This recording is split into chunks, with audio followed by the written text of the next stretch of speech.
beneath the blazing sun of ancient Mesopotamia, where the Tigris and Euphrates carved their eternal paths through desert sands, rose the greatest city the world had ever known. The metropolis stretched across the fertile plain like a jewel cast upon brown earth, its massive walls reaching toward the heavens, its ziggurats gleaming white against the endless blue sky. Within these walls lived 250,000 souls, farmers and merchants, craftsmen and scribes, warriors and laborers, all bound together in humanity's first great urban experiment. Yet for all its magnificence, this wonder of the ancient world suffered under a terrible shadow.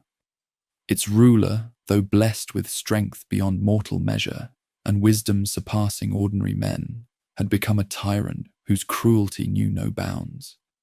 The sovereign stood 7 cubits tall, his frame carved from bronze and sinew, his eyes burning with immortal fire. The heavenly powers had fashioned him from sacred clay, mixing 2 parts celestial essence with 1 part earthly flesh, creating a being who walked between 2 realms. No warrior could match his prowess in battle. No hunter could track prey with his skill. No builder could conceive monuments to rival his architectural visions. But authority without compassion breeds only suffering. The citizens knew this truth intimately. Each dawn brought fresh torments from their God-born master. Young men found themselves dragged from their families to construct ever more grandiose monuments and palaces, their backs bent beneath massive stones quarried from distant mountains. They labored until their hands bled and their spirits broke, all to satisfy an insatiable hunger for glory. Worse still were the nights when wedding celebrations echoed through the city's streets, for the monarch claimed the ancient right of rulers, the privilege of lying with any bride before her husband could know her touch. No father could protect his daughter from this sacred violation. No bridegroom dared challenge the royal claim. Wedding ceremonies became occasions of mourning, joy transforming into bitter tears as families watched their most precious moments stolen by decree. The irony cut deep. Under this harsh rule, the metropolis had become the wonder of the ancient world. Royal engineers diverted rivers to create the most sophisticated irrigation system ever conceived, transforming barren desert into gardens of abundance. Architects raised the great ziggurat Anu, its stepped tiers climbing toward the realm of eternity, like a mountain crafted from human ambition. The city's fortifications, broad enough for 2 chariots to race abreast along their tops, stretched for 9 miles around the urban sprawl. Trade flowed into the city from every corner of the known earth. Caravans brought cedar wood from distant Lebanon, lapis lazuli from the mountains of Afghanistan, gold from the southern deserts, and copper from Anatolian mines. Workshops hummed with activity as craftsmen transformed these materials into objects of breathtaking beauty.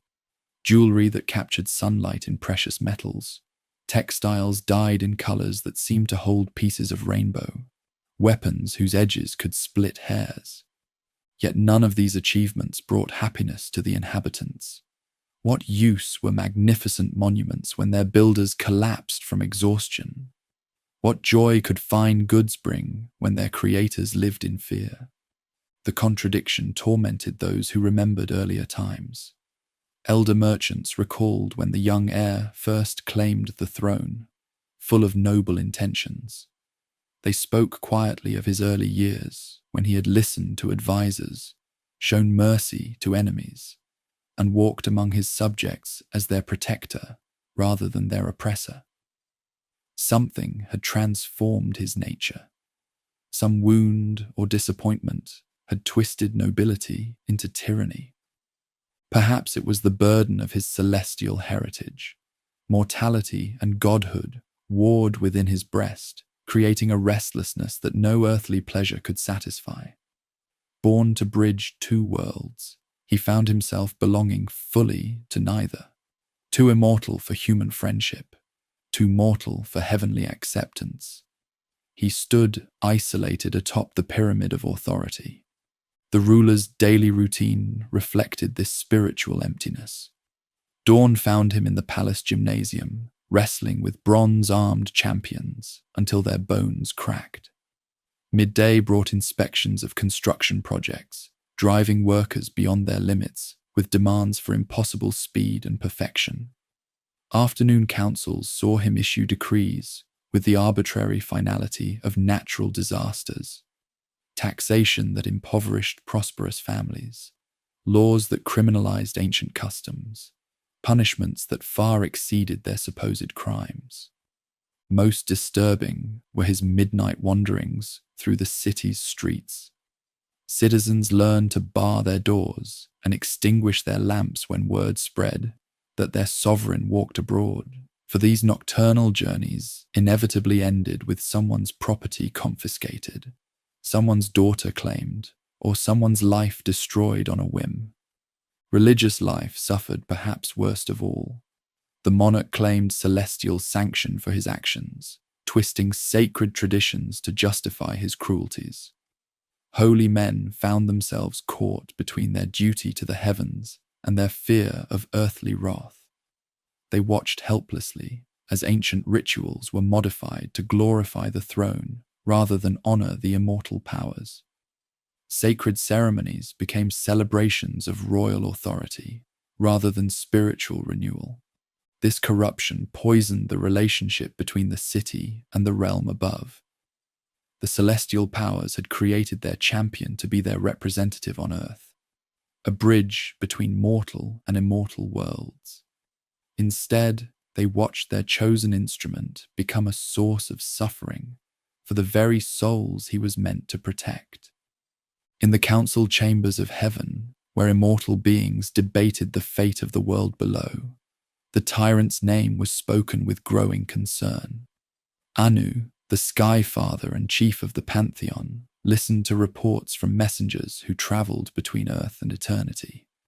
Enlil, the Storm Lord who governed the fate of cities, grew increasingly agitated by the cries rising from the great metropolis. Ea, the wise master of fresh water and wisdom, counseled patience but acknowledged that intervention might become necessary.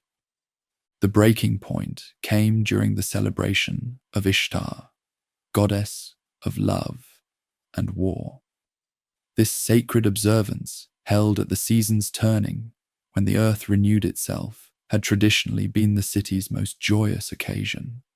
Families gathered to honor the feminine aspect of creation, lovers pledged their devotion, and the entire community celebrated the forces that brought life into the world. But the tyrant transformed the ceremony into a display of his own authority. He commandeered the central rites, presenting himself as Ishtar's earthly consort and demanding that all celebrants acknowledge his celestial status. When elderly clergy attempted to maintain traditional rituals, he had them publicly flogged. When young couples tried to exchange vows according to ancient custom, he insisted that all marriages receive his personal blessing, a blessing that invariably included his claim to the bride's first night. The horror reached its peak when a young woman named Shamhat, a sacred servant dedicated to Ishtar's service, attempted to intervene on behalf of a terrified bride. She stepped forward with the courage of her calling, reminding the monarch that even rulers must respect the goddess's sacred rites. For a moment, the crowd held its breath, hoping that some remnant of nobility might respond to this brave appeal. Instead, rage exploded like a thunderstorm. The tyrant seized Shamhat by her sacred robes and declared that if she wished to defend heavenly law, she could serve his pleasure as payment for her insolence. The priestess's scream echoed across the celebration grounds as he dragged her toward his palace, while thousands of witnesses stood frozen in helpless terror. That night, as Shamhat's cries carried across the city's walls and the ruined ceremony grounds lay empty beneath the stars, something fundamental shifted in the cosmic order. The prayers and lamentations of an entire population rose like incense toward the heavens, carrying with them a plea that could no longer be ignored. In her celestial palace, Uruk, the mother goddess who had shaped the first humans from clay, felt the anguish like a physical wound. She, who had given life to countless generations, could not bear to see her children suffer under the very champion she had helped create. The time for intervention had arrived, but this would not take the form of thunderbolts or floods. The immortal powers had learned that destroying the wicked often brought greater suffering to the innocent. Instead, Uruk conceived a plan, both elegant and profound. She would create a companion for the tyrant, someone who could match his strength and challenge his arrogance, someone who might awaken whatever nobility still slumbered within that corrupted heart. The solution would come from the wild places beyond civilization's reach, from the realm where human nature remained pure and untainted by the corruptions of authority. There, among the beasts and beneath the open sky, the immortals would fashion a champion who could stand against their fallen creation, not through cruelty, but through the simple strength of an uncorrupted soul. As dawn broke over the great city following that terrible night, the inhabitants emerged from their homes with faces marked by grief and rage.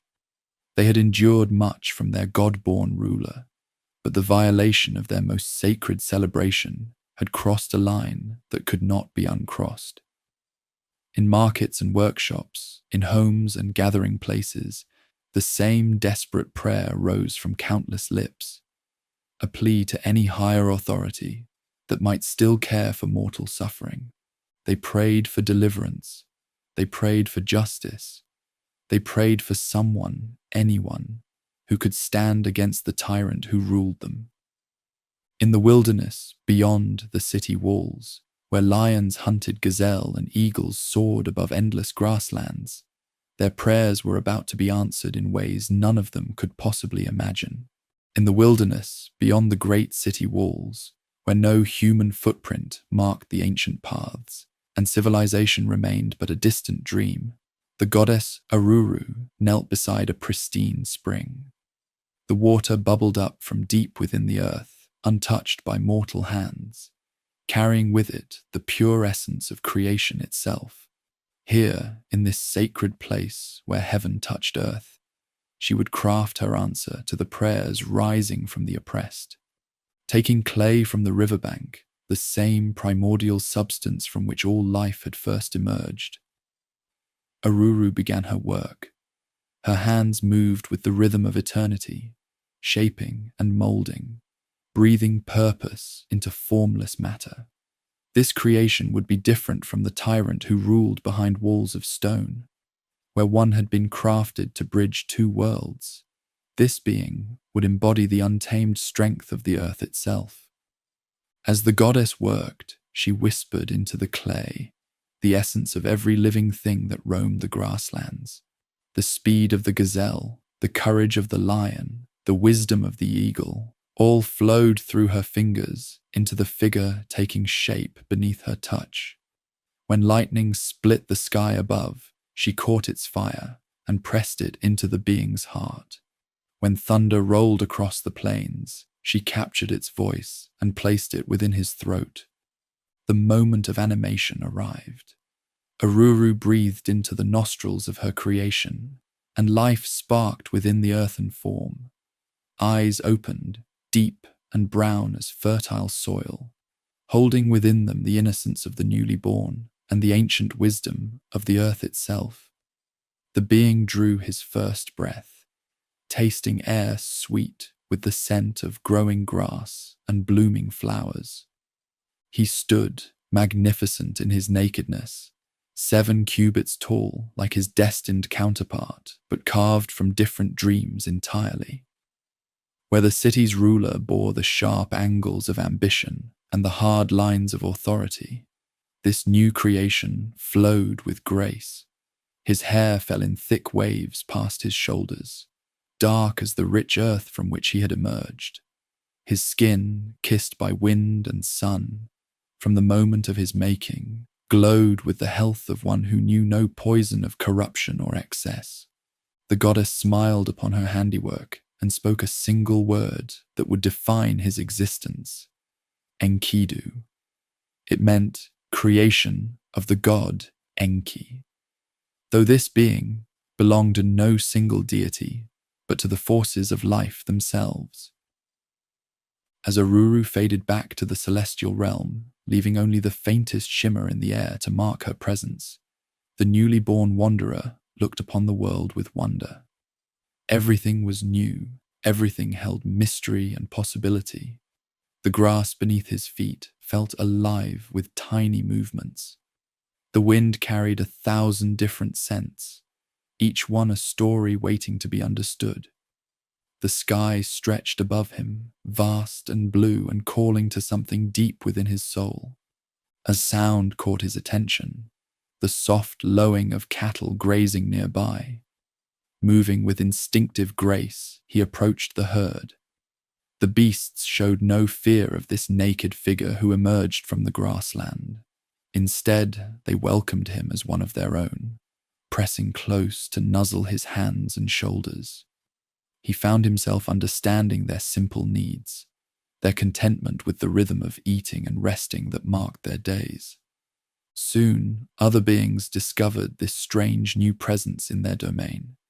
Deer approached without skittishness, drawn by something in his essence that spoke of kinship rather than threat. Lions padded up to investigate, their golden eyes holding curiosity instead of hunger. Birds settled on his shoulders and in his hair, their songs creating a symphony of welcome that echoed across the plains. For months beyond counting, this forest dweller lived among the beasts as their brother and protector. He learned their languages, the warning bark of the fox, the territorial roar of the great cats, the complex calls that guided migrating herds across vast distances.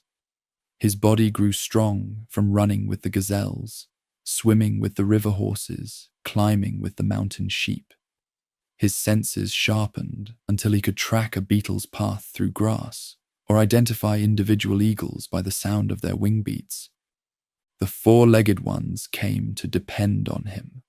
When men from distant settlements approached with their snares and spears, the earthborn guardian would appear like a spirit of the grassland itself, his presence causing prey to vanish into hidden ravines and secret valleys.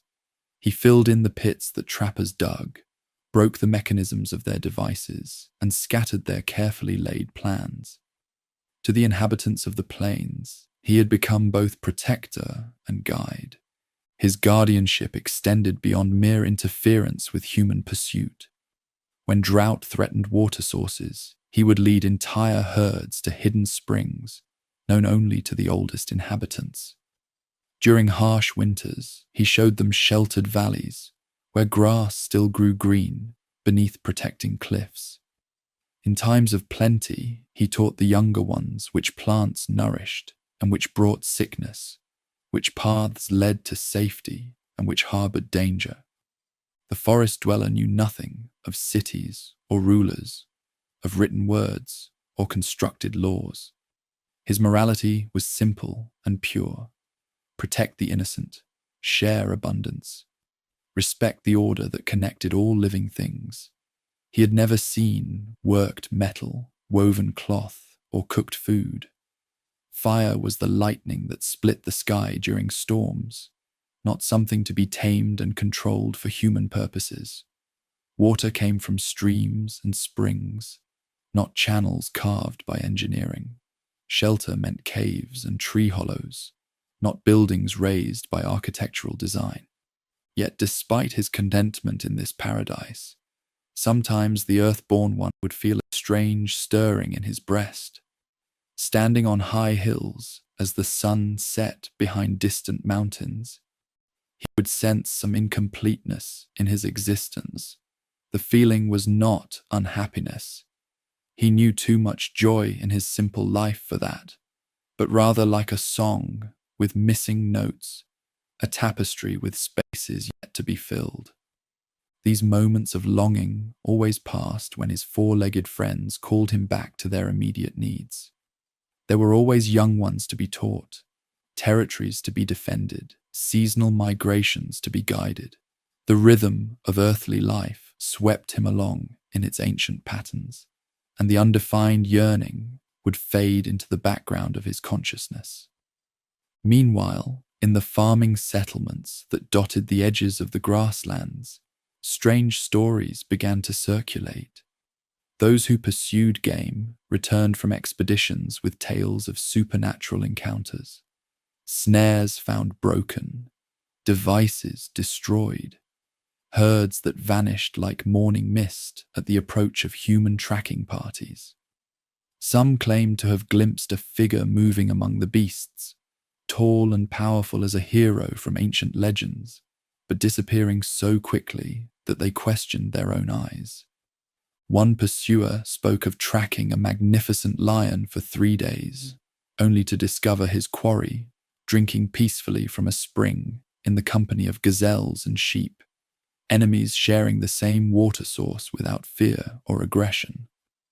At the center of this impossible scene sat a naked man, his hair streaming with water, his presence somehow creating peace among beings that should have been locked in the eternal struggle of predator and prey. Another told of pursuing a herd of aurochs, following their tracks through increasingly difficult terrain, until he found himself lost in a maze of ravines and blind canyons. As night fell and panic began to grip his heart, he heard a sound unlike anything in his experience.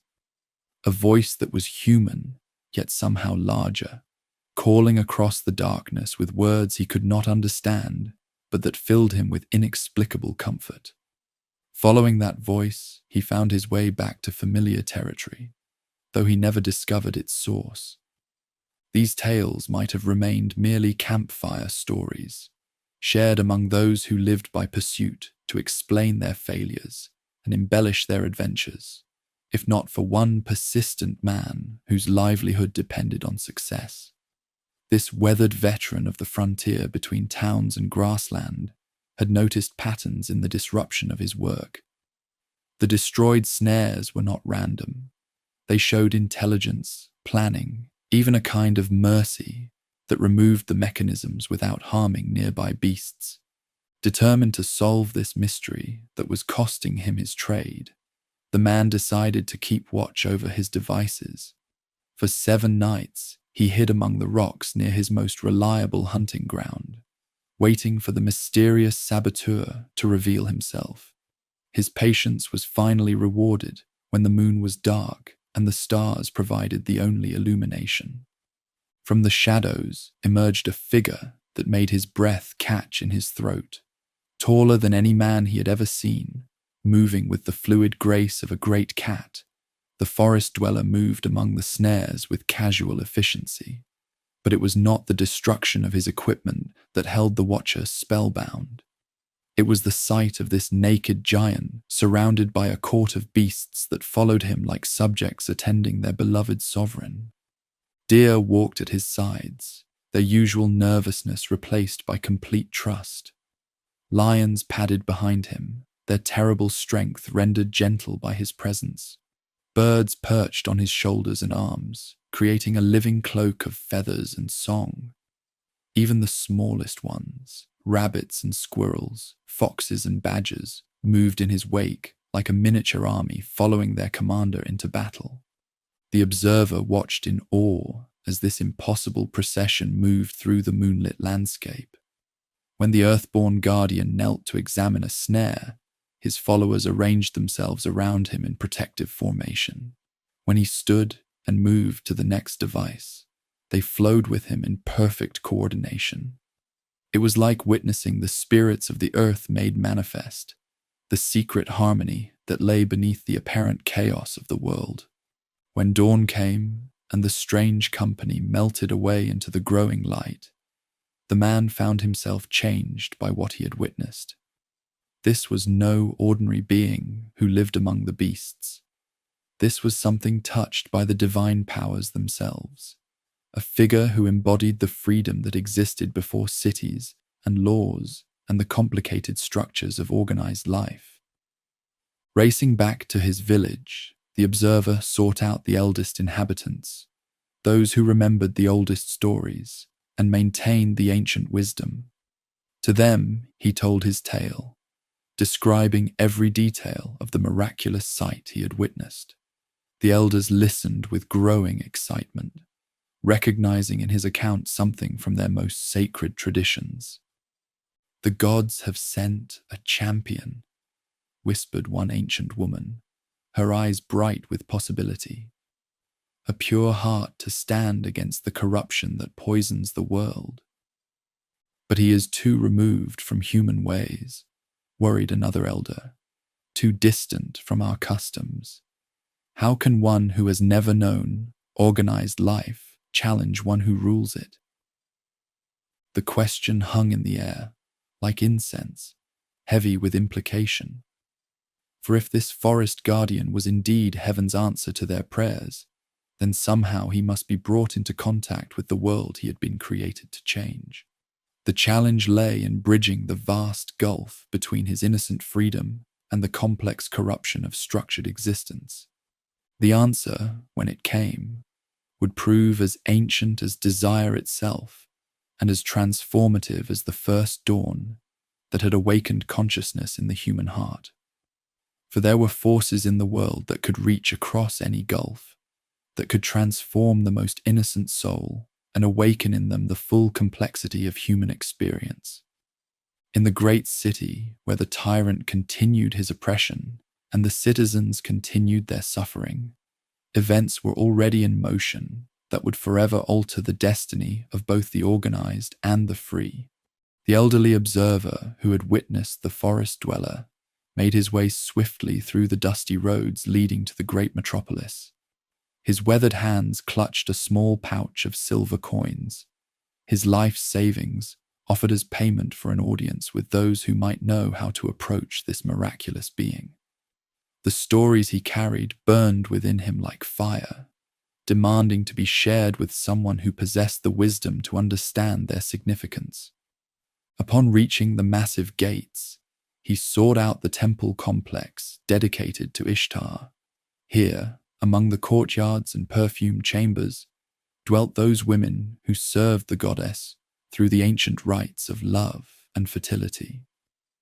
These priestesses understood the deepest mysteries of transformation, the divine powers that could awaken desire and consciousness in even the most innocent hearts. The eldest among them, a woman whose name was whispered with reverence throughout the city, listened carefully to his tale. The priestess had survived the tyrant's violation through strength of spirit that amazed even her sisters. Though scarred by her ordeal, she had emerged with her calling intact. Her understanding of love's transformative power deepened rather than destroyed. "This woodland protector you describe," she murmured, her dark eyes thoughtful, "sounds like no ordinary man. If he truly lives as brother to the beasts, untouched by the complications of our world, then he possesses what our tormented ruler has lost, the purity of an uncorrupted soul." The other temple servants gathered around as the priestess continued her analysis. But purity alone cannot challenge tyranny. This protector must be awakened to the full spectrum of awareness, both its beauty and its sorrow, its wisdom and its folly. Only then can he understand what he fights for and what he fights against.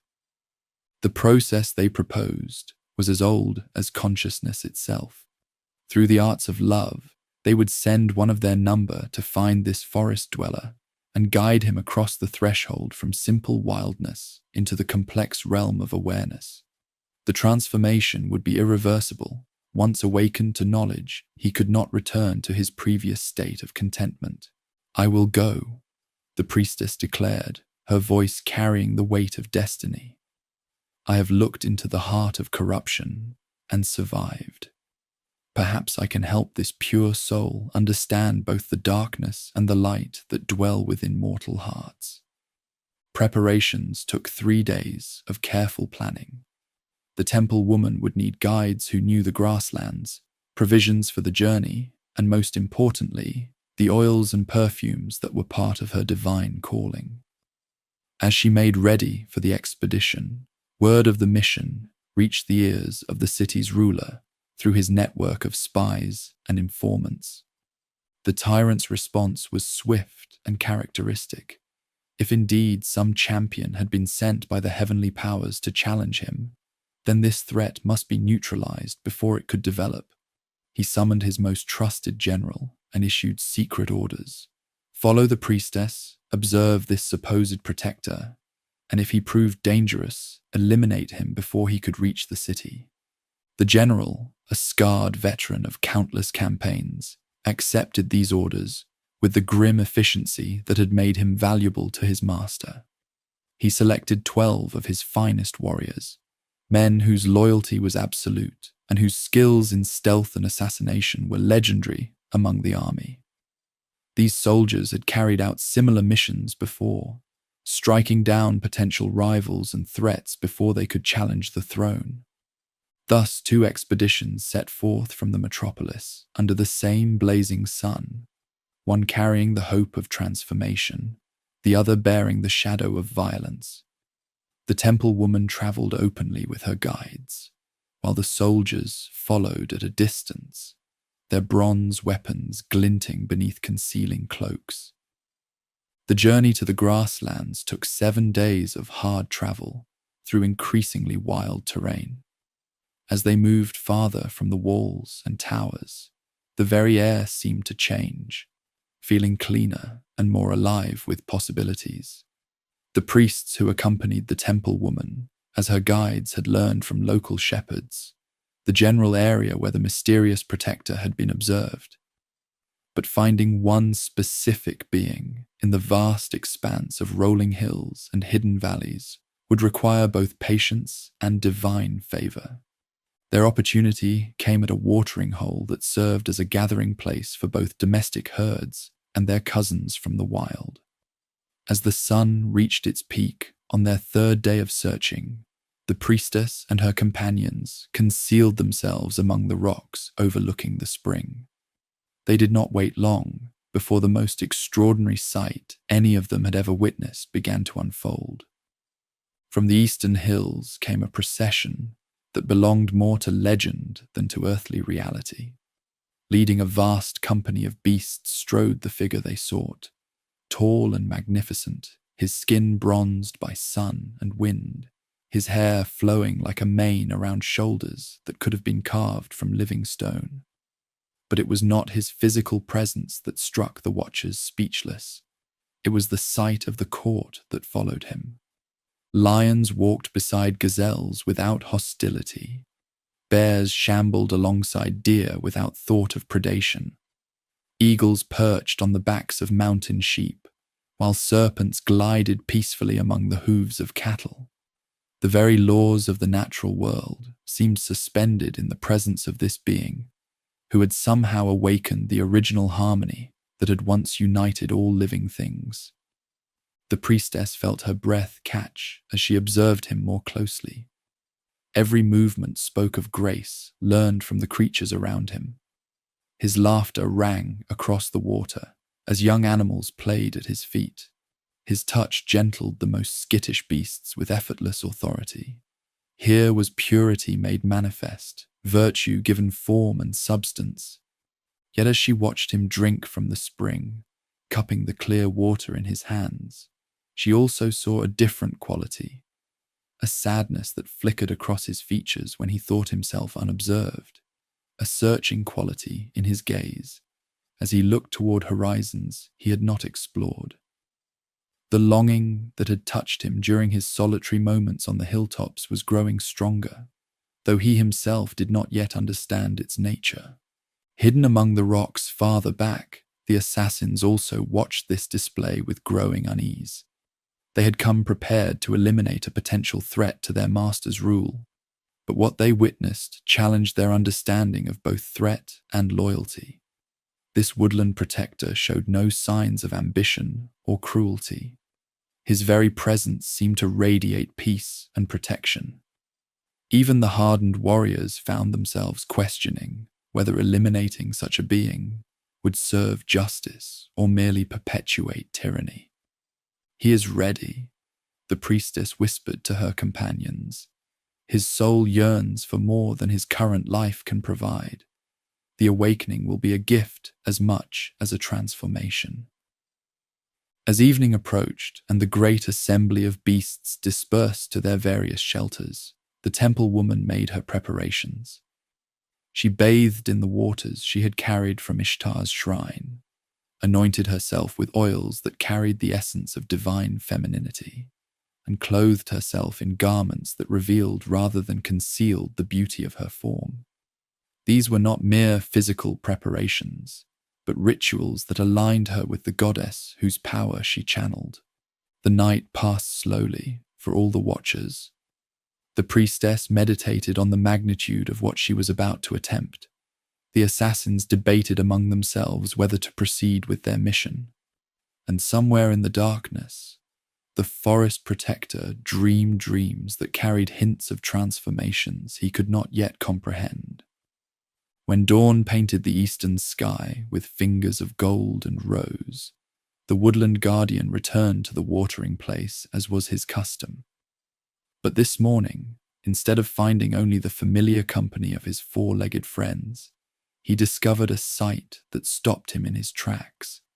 A figure so beautiful, so unlike anything in his experience, that his very breath seemed to pause in his throat. The priestess sat beside the spring, like a vision from a dream he had not dared to imagine. Her skin glowed with the same golden light as the rising sun, while her dark hair cascaded around her shoulders like a waterfall of shadow and silk. But it was her eyes that held him captive, deep pools that seemed to reflect not just his image but his very soul, filled with an understanding that pierced through to the core of his being. For long moments, they simply looked at each other, the space between them charged with possibilities that neither fully comprehended. The beasts that had followed their protector to the water seemed to sense the momentous nature of this encounter. Rather than approaching the spring, as was their usual practice, they remained at a respectful distance, watching with the patient wisdom of creatures who understood that some moments belonged to forces greater than their daily needs. "Who are you?" the protector finally asked, his voice rough from surprise and recognition, though what he recognized he could not yet name. "I am called by many names," she replied, her voice carrying melodies he had not heard but somehow recognized as the music his heart had been waiting to learn. "I am a daughter of the goddess, sent to offer you a gift that will change everything you think you know about the world." "What gift could be greater than the life I already possess?" he asked. Though even as he spoke the words, he felt their inadequacy. Looking at this luminous being, he sensed there were forms of awareness he had not imagined, depths of experience that remained hidden from his understanding. The priestess rose gracefully and approached him, each step deliberate and fluid as flowing water. "The gift of knowledge," she said softly. "The awakening of desires you do not yet know you possess.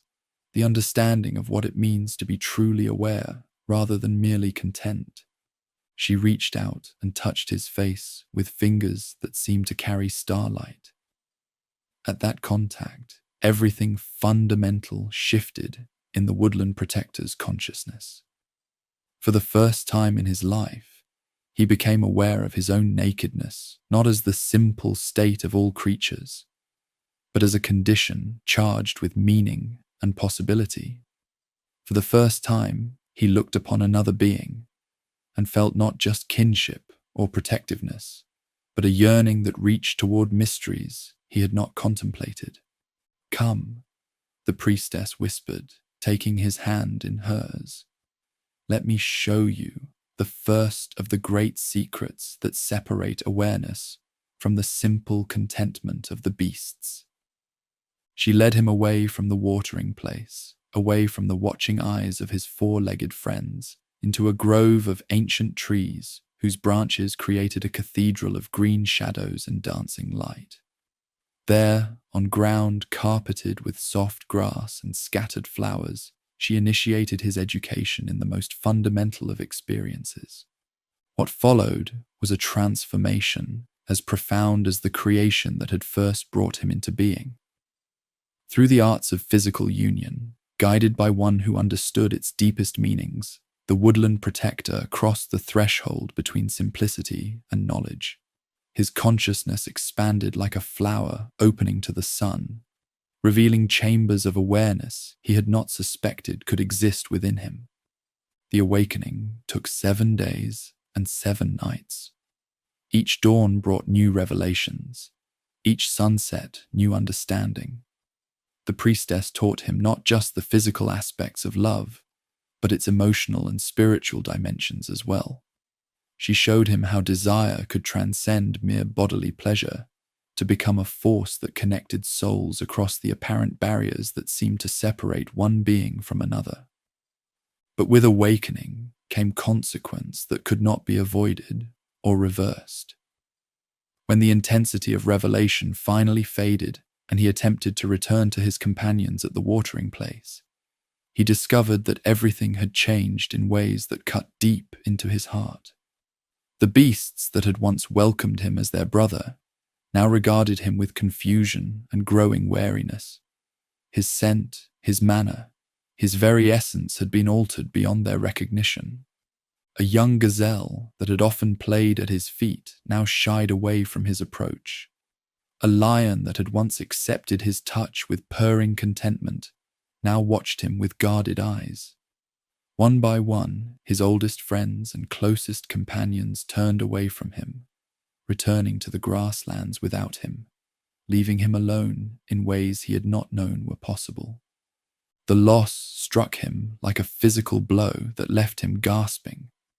In gaining awareness, he had forfeited his place in the realm of simple contentment.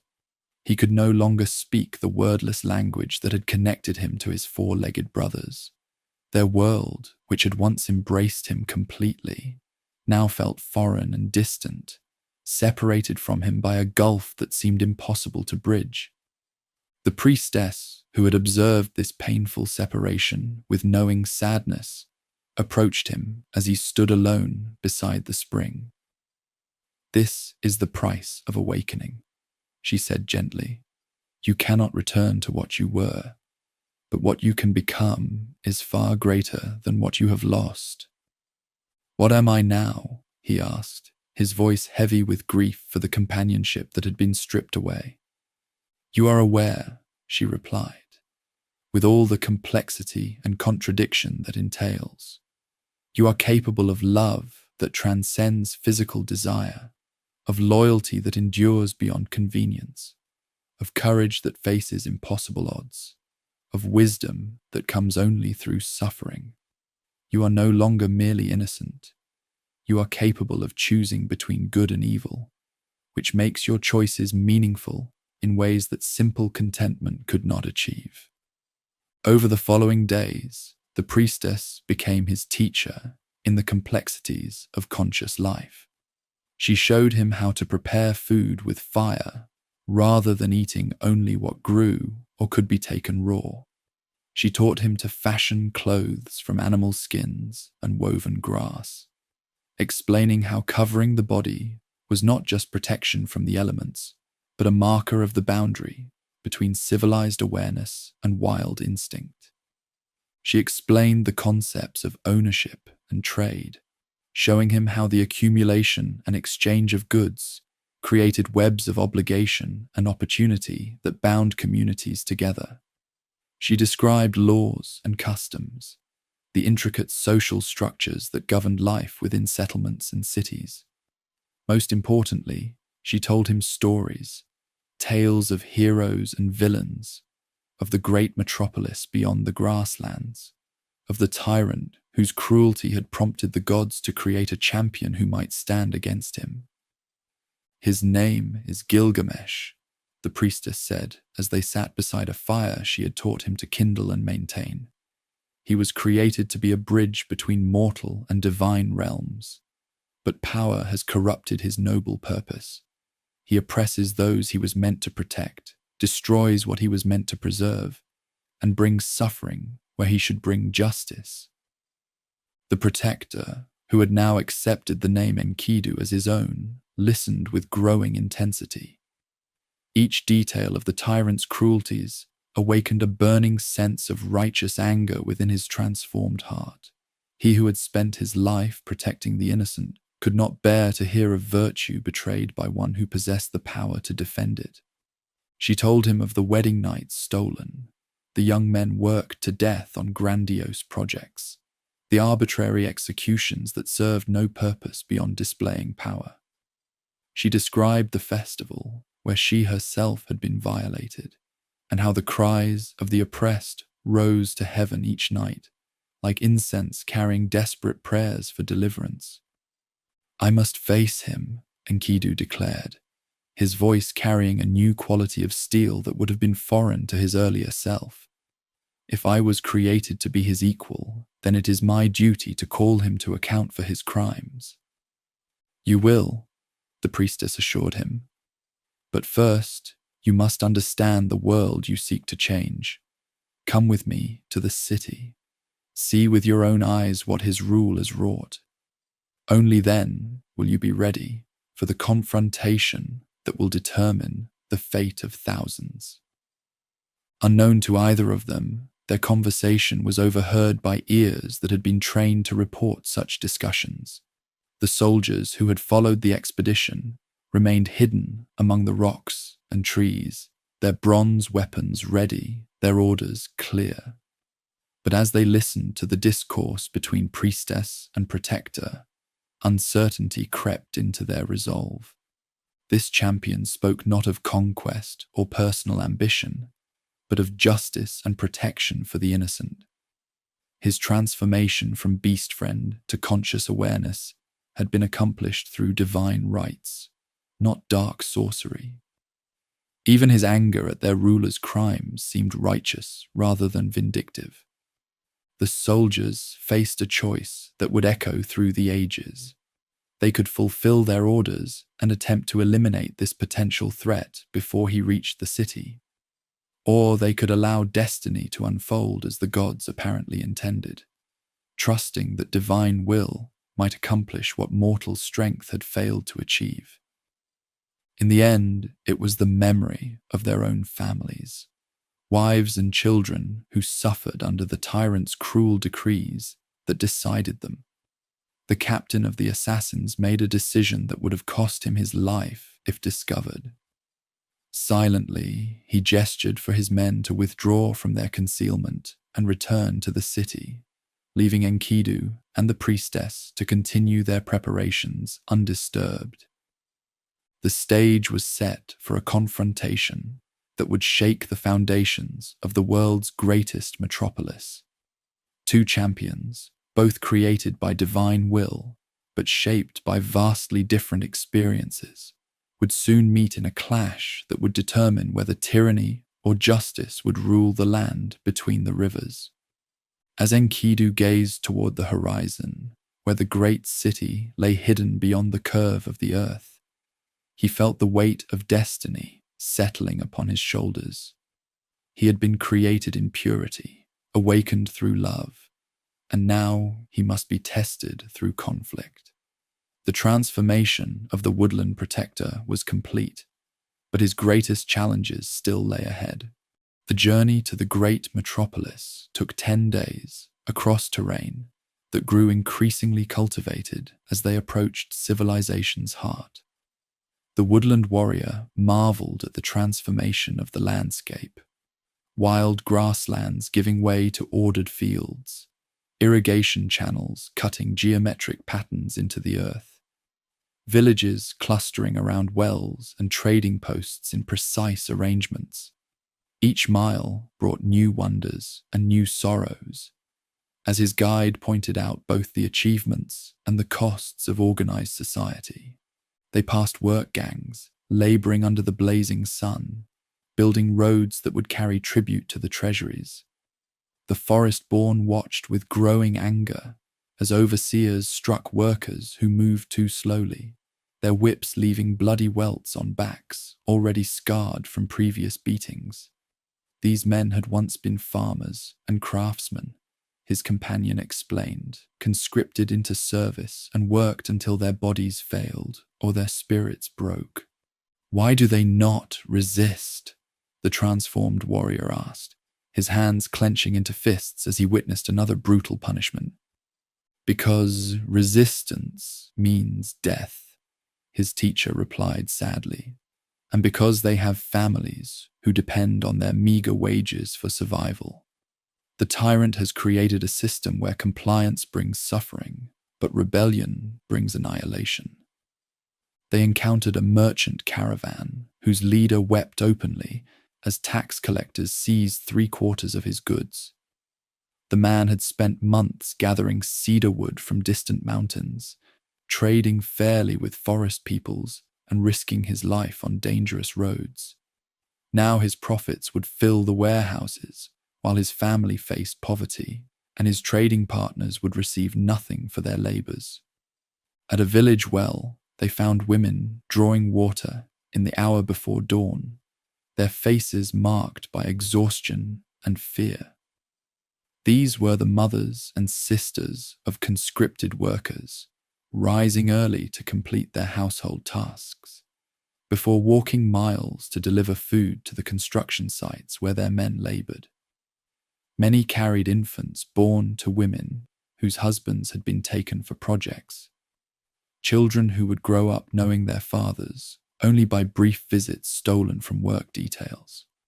The sacred guide used these encounters to deepen her companion's understanding of the complex web of oppression that bound the kingdom. The sovereign's cruelty was not merely personal vice, but systemic evil that touched every aspect of life. Laws that seemed reasonable on their surface, taxation to fund public works, labor service for community projects, oversight of commerce, had been twisted into instruments of exploitation that drained the people's strength while feeding an insatiable appetite for grandeur. As they crested the final hill before their destination, the forest-born's breath caught at his first sight of the metropolis that would define his destiny. The walls rose before them in worked stone, their massive blocks fitted so precisely that not even grass could grow between them. Towers and battlements crowned the fortifications, while banners bearing insignia snapped in the wind in colourful displays marking territory. But it was the sounds that truly conveyed the character of this place. The constant hammering of construction, the grinding of mill wheels, the shouting of merchants and the crying of children, all blending into a symphony of organized chaos that spoke of vast energies, focused on purposes both magnificent and terrible. The gates stood open during daylight hours, guarded by soldiers whose bronze armor gleamed in polished display. These men examined every person seeking entry, demanding explanations for their presence and payments for their passage. The sacred woman approached with confidence born of her status, but the newcomer drew stares and whispers from guards who had encountered nothing quite of his description. "What is he?"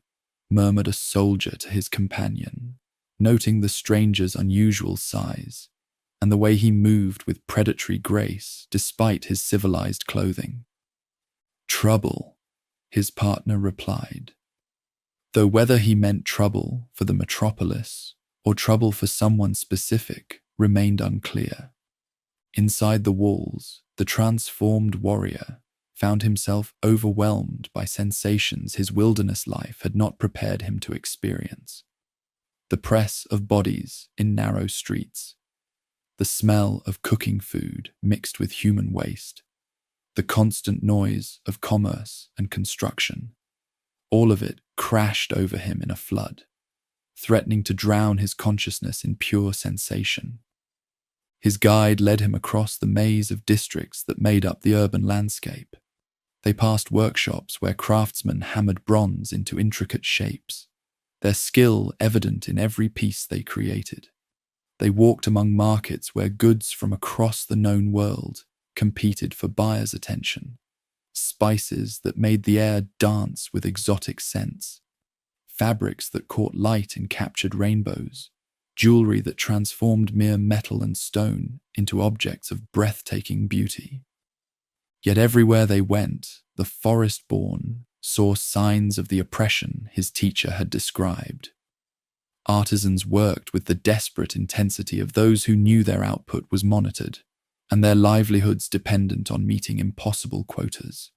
Merchants kept careful records not of their profits, but of the tributes they owed to various levels of administration.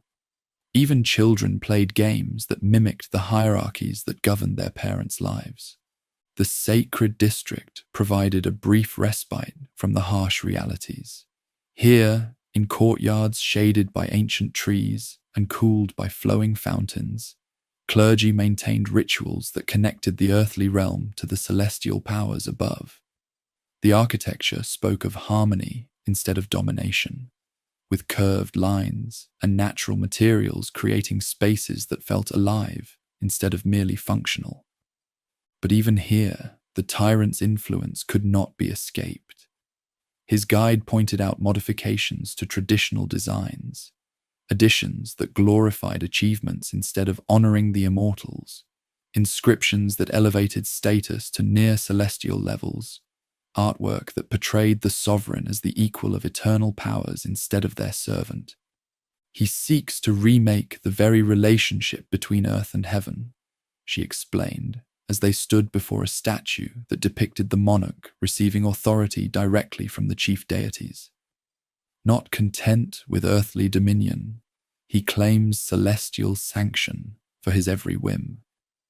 Their destination was a modest shrine dedicated to Ishtar, where his teacher maintained her residence when not serving at the great central sanctuary. Here, in chambers decorated with symbols of the goddess's dual nature as bringer of both love and war, the transformed warrior would complete his preparation for the confrontation that awaited him. The head clergy of the sanctuary, an elderly woman whose eyes held the wisdom of decades spent in service, examined the newcomer with keen interest. She had heard the stories of his transformation and understood the cosmic significance of his presence in the metropolis.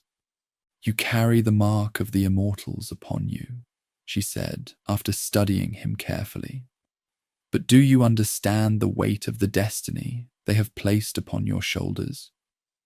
"I understand that innocents suffer while their protector has become their oppressor," he replied. "I understand that authority without compassion creates only misery.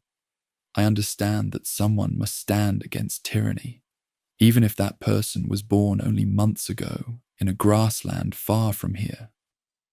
The elder smiled at his directness.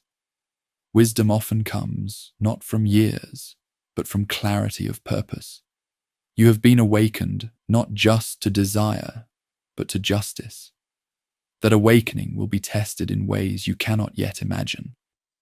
Over the following days, servants completed the warrior's education in the customs and expectations of urban life. They taught him the proper forms of address for different social ranks, the protocols for challenging authority figures, the legal procedures that govern disputes between equals. Most importantly, they explained the traditional right of any citizen to demand single combat with those who had wronged them, an ancient law that even the tyrant could not openly violate without losing all legitimacy. Meanwhile, word of the strange newcomer's presence had reached the palace via the network of informants that kept the monarch informed of all significant events in his domain. Descriptions of the forest-born's unusual appearance, his obvious strength, and his connection to the sacred district created a buzz of speculation among courtiers and advisors. The sovereign himself received these reports with amusement instead of concern. He had grown so accustomed to his dominance that the possibility of serious opposition seemed absurd. If some wilderness savage wished to test himself against anointed authority, so be it. The contest would provide entertainment for the court and a useful demonstration of what befell those who dared oppose their betters. The confrontation came sooner than anyone expected. On the morning of the 5th day after the warrior's arrival, he walked from the sacred district toward the palace complex at the metropolis's heart. Word of his approach spread across the streets in wildfire fashion, drawing crowds who sensed they were about to witness something unprecedented. The encounter took place in the great square before the palace gates, a space traditionally used for proclamations and public ceremonies. By the time the forest-born arrived, hundreds of citizens had gathered, their faces reflecting a mixture of excitement, fear, and desperate hope. The monarch emerged from his palace dressed in full regalia, a crown of gold that caught the morning sunlight, robes of purple silk that proclaimed his status, jewelry that displayed the wealth of his kingdom.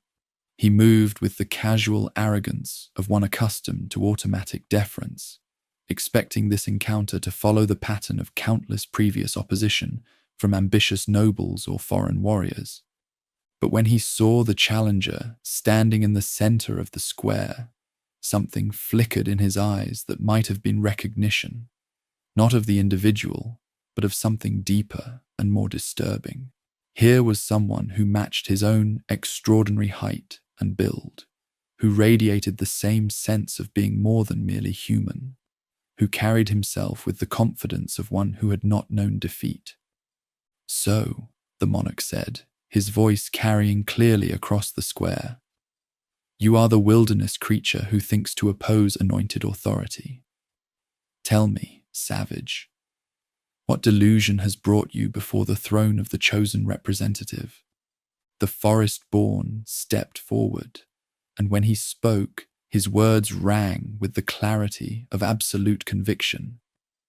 "I oppose you, not as a savage opposes civilization, but as justice opposes tyranny. I am the forest warrior, created by the immortals to stand against the corruption that has poisoned what should have been noble. You have violated the trust placed in you, betrayed the people you were meant to protect, and made yourself a curse upon the land instead of its blessing." The accusation hung in the air in thunderclap fashion. No one in living memory had spoken to the sovereign with such directness, such fearless condemnation. The crowd held its collective breath, waiting to see whether this unprecedented opposition would be met with violence or something even more dramatic. The monarch's face darkened with rage, but beneath the anger was something else, a flicker of uncertainty that suggested the words had found their mark. "You dare speak of purpose to the one who embodies it. You dare oppose the one whose authority flows directly from the immortals themselves. I oppose someone who has forgotten that authority is a gift to be used in service, not a weapon to be wielded for pleasure," the warrior replied. "Face me in single combat, if you have the courage to back your claims with action instead of words." What followed was a battle that would be remembered as long as the metropolis stood. Two beings of superhuman strength and celestial heritage met in combat that transcended mere physical contest to become a clash between opposing visions of what it meant to hold authority.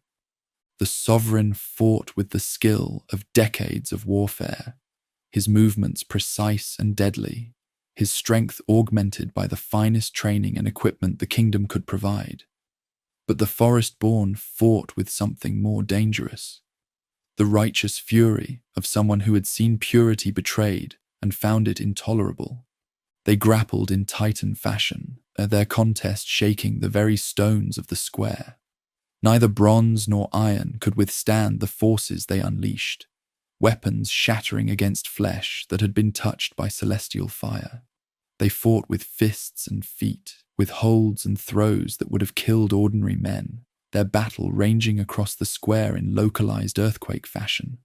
The crowd watched in awe and terror as these two forces of nature tested each other's limits.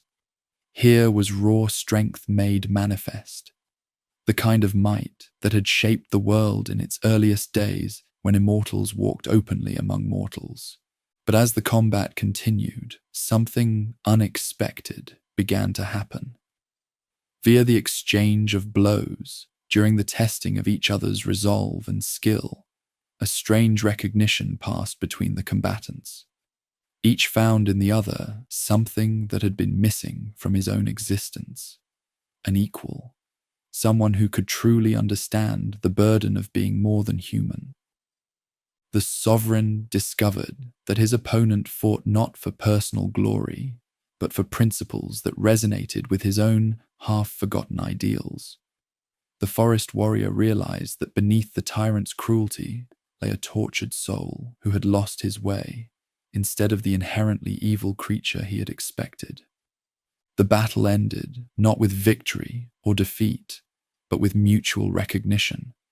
They stood facing each other in the center of the square, both bloodied, but neither broken, both having found what they had not known they were seeking. "You fight with the strength of the immortals," the monarch said, his voice holding a note of wonder that had been absent for years. "You fight in a manner that suggests you remember what it means to be noble," the warrior replied. "Perhaps that memory can be awakened fully." And in that moment, witnessed by hundreds of citizens who had expected to see a champion fall, something unprecedented occurred.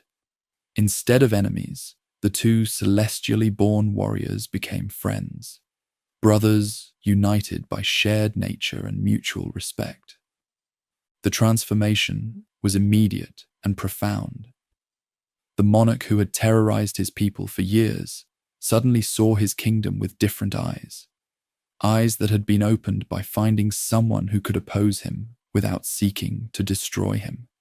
The forest-born, who had been created to stand against tyranny, discovered that redemption might be possible, even for those who had fallen furthest from grace.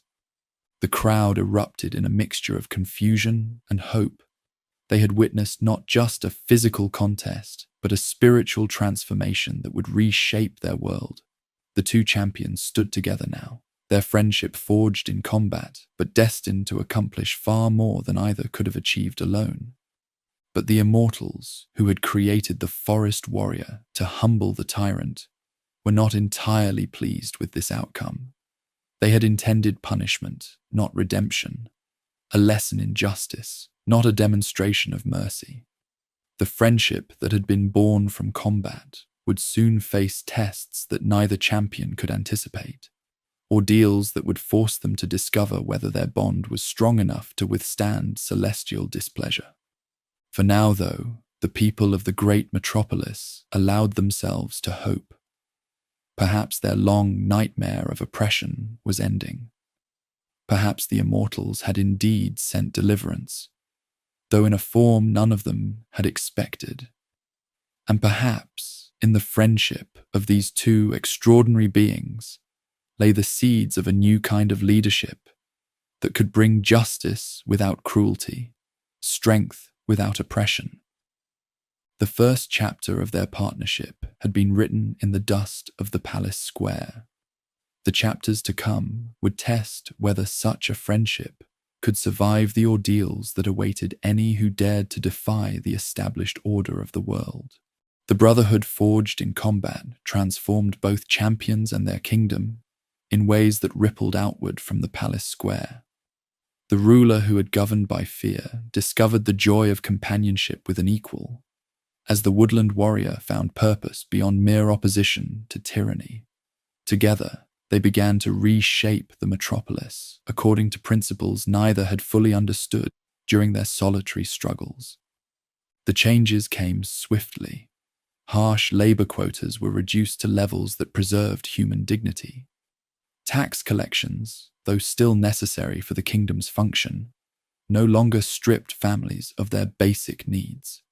The arbitrary executions and public humiliations that had terrorized the population ceased entirely, replaced by a justice system that considered circumstances and sought remediation instead of mere punishment. But the most significant transformation was in the rulers themselves. The monarch, freed from the isolation that authority had imposed on him, rediscovered the noble impulses that had been buried beneath years of unchecked command. His companion, awakened to the complexities of leadership, learned that true strength sometimes required restraint, and that wisdom often meant choosing mercy over vengeance. Their days were filled with adventures that became legends throughout the land. They hunted lions in the desert, not for sport, but to protect trading caravans from predators. They explored ancient ruins across the kingdom's borders, seeking treasures of knowledge instead of mere gold. They competed in contests of strength and skill that pushed both champions to their limits as they entertained the citizens who gathered to watch their friendly rivalries. The people of the metropolis flourished under this new order. Markets bustled with renewed energy as merchants no longer feared arbitrary confiscation of their goods. Artisans created works of unprecedented beauty, inspired by rulers who valued excellence over mere productivity. Children played in streets where laughter had replaced the fearful whispers that had once characterized public gatherings. Yet even in this golden time, shadows gathered at the edges of their happiness. The immortals watched these developments with growing concern. They had created the woodland champion to humble pride and restore celestial order, not to enable the very ruler they had sought to chastise. The bond that had brought such joy to earthly hearts was seen in ethereal realms as defiance of heavenly will. The goddess of love and war felt particular displeasure at these developments. She had suffered humiliation when her advances had been rejected years earlier, and the sight of the monarch's happiness with his newfound brother awakened old resentments. If she couldn't possess the affection she desired, perhaps she might destroy the bond that had replaced it. The opportunity came during the festival, celebrating the kingdom's prosperity under the new dual leadership. The celebration lasted 7 days and nights, with citizens from across the realm gathering to honor their transformed rulers. On the final evening, as the festivities reached their peak, the goddess descended from her celestial palace to walk among the earthbound. She appeared in the form of a woman of extraordinary beauty, her skin luminous as pearls, her hair flowing in starlight cascades, her garments woven from moonbeams and shadow.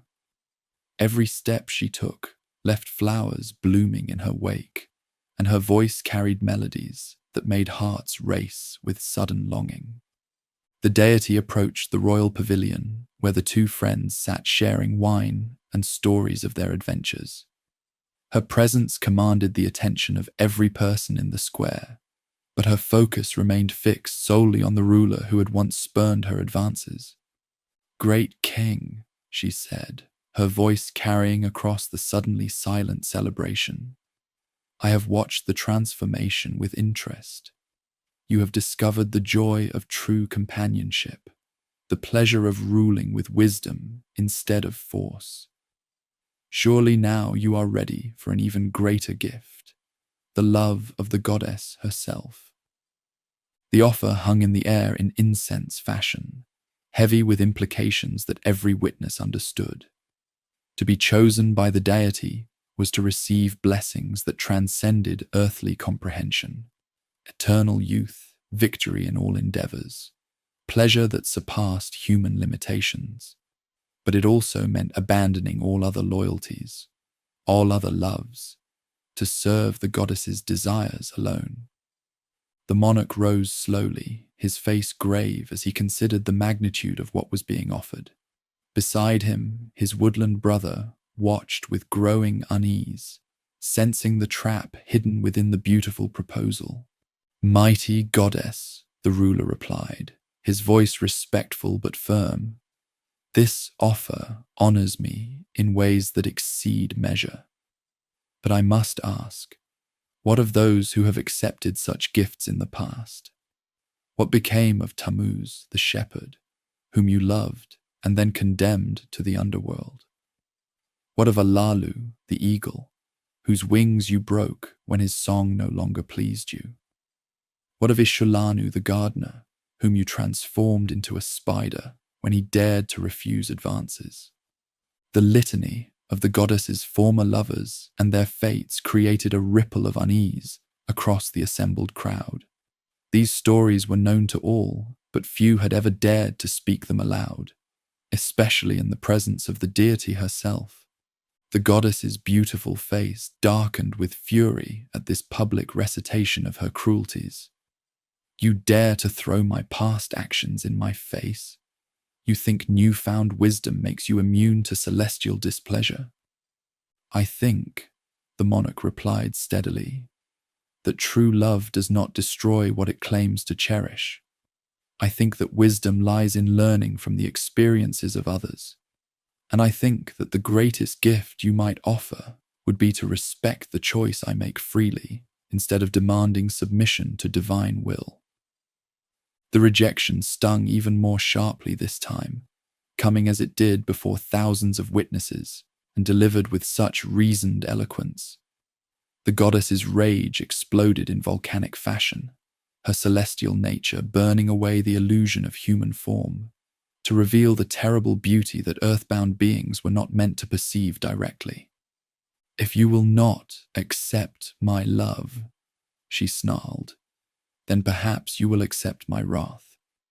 I call on my father Anu to send the bull of the sky to destroy the city and its people. Let us see how long precious bonds endure when faced with ethereal retribution.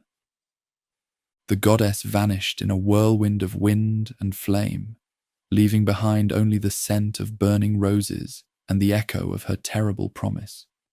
The celebration dissolved into chaos as people fled for their homes, recognizing that they had witnessed a confrontation that would have consequences far exceeding their ability to influence or escape.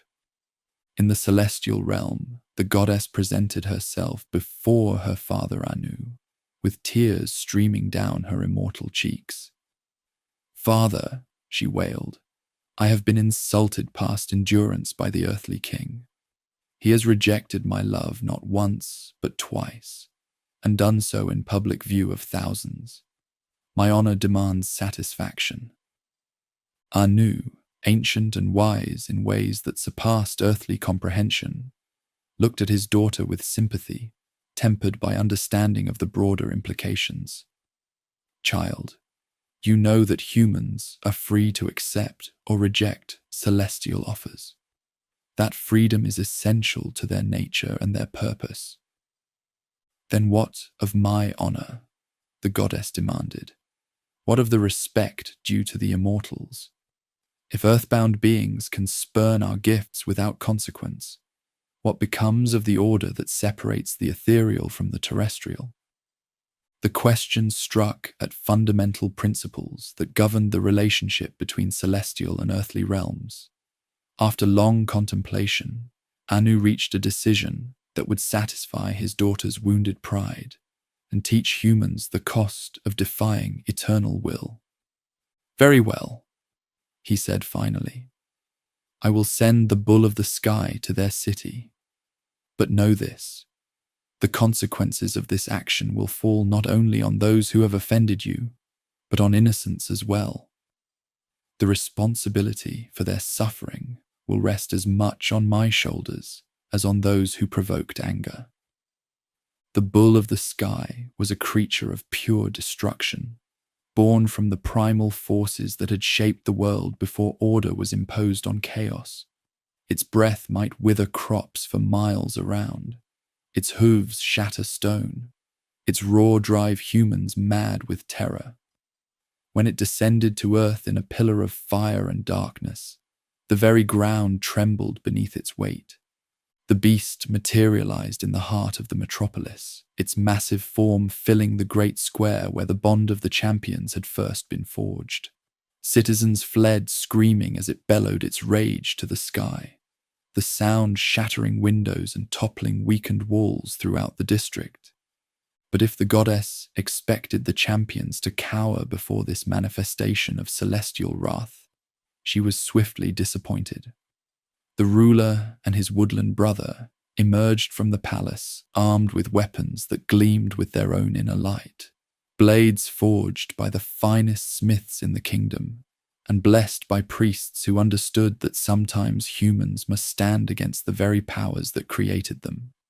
The battle that followed was epic in scope and terrible in its intensity. The bull of the sky fought with the mindless fury of a natural disaster, its every movement causing destruction that spread far past the immediate combat zone. Buildings collapsed beneath its weight, flames erupted wherever its breath touched stone or wood, and the air itself seemed to burn with supernatural heat. Against this force of pure destruction stood two friends whose bond had been tested by conflict and strengthened by shared purpose.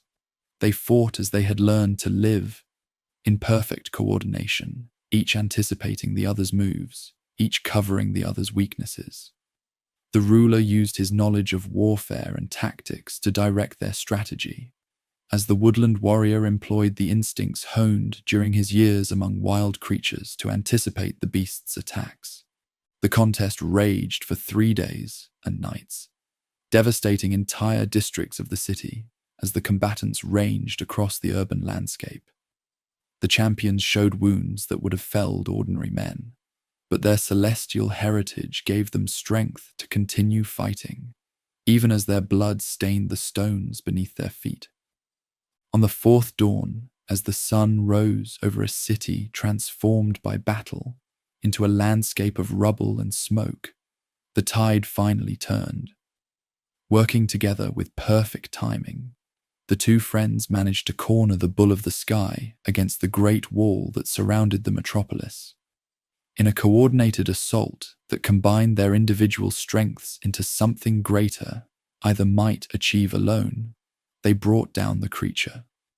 The ruler drove his blade deep into the creature's heart as his brother severed its massive head with a stroke that channeled all his righteous fury into a single devastating blow. The bull of the sky collapsed with a death roar that shook the foundations of the earth, its essence dissipating into motes of light that drifted skyward in sparks from a dying fire. The victory celebration was muted by the devastation that surrounded them. Thousands of homes had been destroyed, countless lives lost, and the prosperity that had marked their joint rule lay in ruins around them. Yet the people who emerged from the wreckage looked at their champions with renewed devotion, recognizing that without their intervention, the destruction would have been total. But the greatest cost of their triumph was yet to be revealed. In the council chambers of the ethereal realm, the immortals gathered to assess the implications of what had occurred.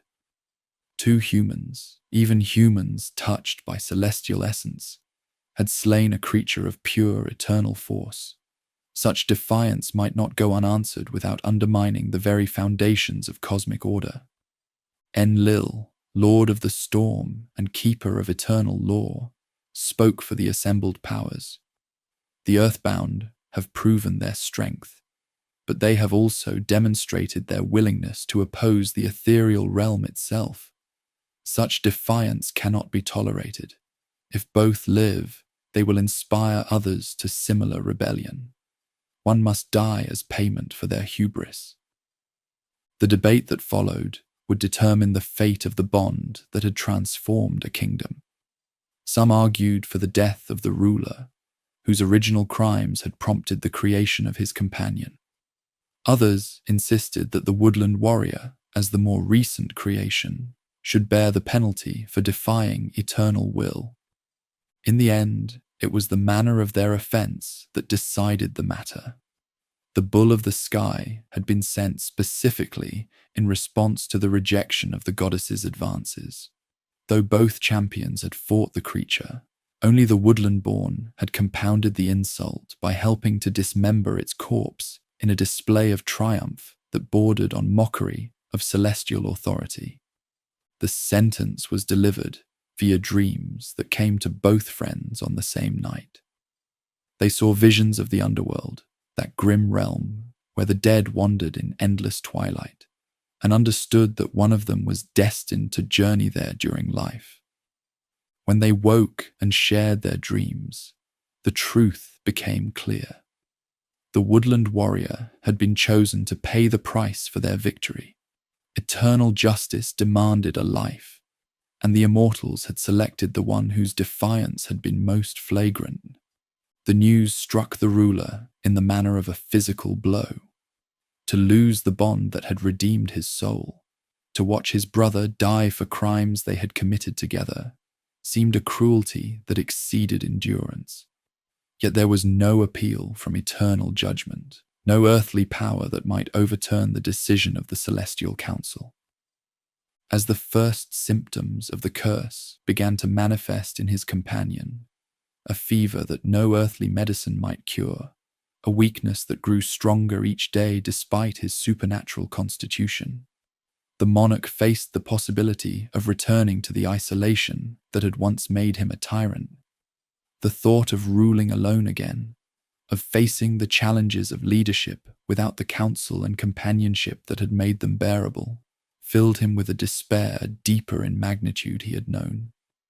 But perhaps, he thought in desperate hope, there might be another way. If celestial power might impose death, might not eternal force also grant life?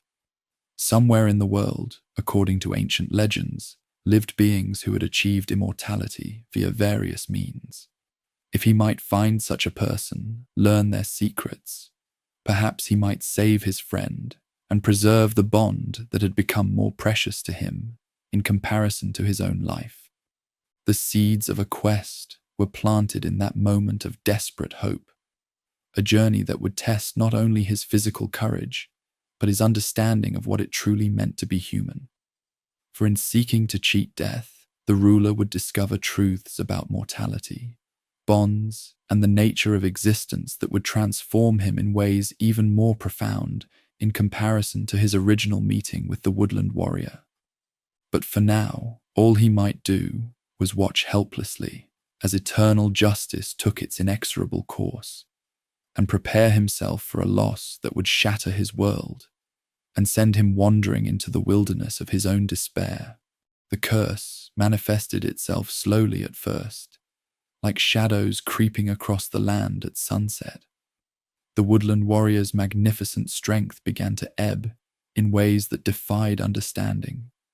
His bronze skin, once radiant with vitality, took on a pallor that spoke of approaching darkness.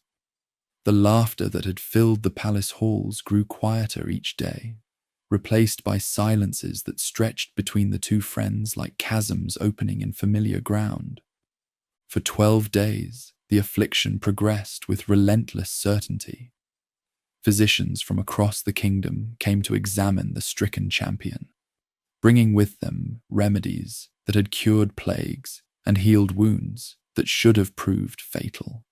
But this was no earthly sickness that herbs or incantations might banish. This was judgment pronounced by immortal voices, and no mortal skill possessed the power to reverse what the celestial council had decreed. The ruler watched his brother's decline with an anguish that carved new lines into his face and turned his hair prematurely grey. He sat beside the sickbed through endless nights, holding conversations that grew more precious with each passing hour. They spoke of their adventures together, of the changes they had brought to the kingdom, of dreams they would never share, and victories they would never celebrate side by side. On the 7th night of the illness, the dying champion was visited by visions that transported him beyond the boundaries of the living world. He saw the realm of the dead stretching before him in all its terrible majesty, a vast underground kingdom where shadows of former lives wandered through chambers carved from living rock, sustained by dust and darkness, their memories of sunlight growing fainter with each passing age. I have seen where I am going, he whispered to his friend as dawn broke over the city walls. "It is a place where kings and commoners wear the same grey robes, where the proud and the humble eat the same bitter bread. There is no joy there, no laughter, no music except the endless sighing of those who remember what they have lost." The vision continued across subsequent nights, each dream revealing new horrors of the afterlife that awaited all who drew breath. The woodland warrior saw himself transformed into a creature of shadow and regret, his magnificent strength reduced to memories that would fade like smoke in the windless air of the underworld. He saw the countless souls who had preceded him into that grey realm, their faces marked by the resignation that came with understanding that this existence had no end and no hope of return.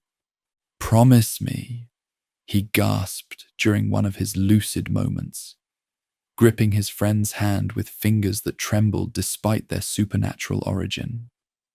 "Promise me that you will not let them forget. The people of our kingdom, the children who played in streets made safe by our protection. Tell them that we tried to build something better. Tell them that friendship between those who hold power can bring justice instead of oppression." The ruler made that promise, with tears streaming down his face, knowing even as he spoke the words that mere remembrance would never be enough to fill the void that was opening in his heart. As the 12th day dawned, bringing with it the final chapter of his brother's earthly existence, he made a different kind of vow, one that would drive him to the edges of the world and beyond, in pursuit of a power that might prove stronger than death itself. The end came peacefully as the sun reached its zenith above the palace towers. The woodland champion simply closed his eyes and ceased to draw breath, his face settling into an expression of such profound tranquility that those who witnessed his passing found themselves wondering if death might be less terrible than they had always believed. But for the ruler who had lost his dearest friend, there was no peace in that tranquil countenance, only the unbearable finality of separation. For 7 days and 7 nights, the monarch refused to allow the burial rites to proceed. He sat beside the body as it began to show signs of mortal decay, as if his presence alone might somehow reverse the natural processes that claimed all flesh. Servants approached with preparations for entombment, only to be driven away by a grief so raw and desperate that it seemed to fill the air around their master with visible darkness. It was only when corruption became unmistakable, when even supernatural preservation could no longer maintain the illusion of sleep, that the ruler finally accepted what his eyes had been trying to deny. His friend was truly gone, transformed from living companion to mere clay that would return to the earth from which it had come. The acknowledgement of this truth broke something fundamental in the monarch's spirit, releasing a wail of anguish that echoed through the palace and across the city like the cry of a wounded animal.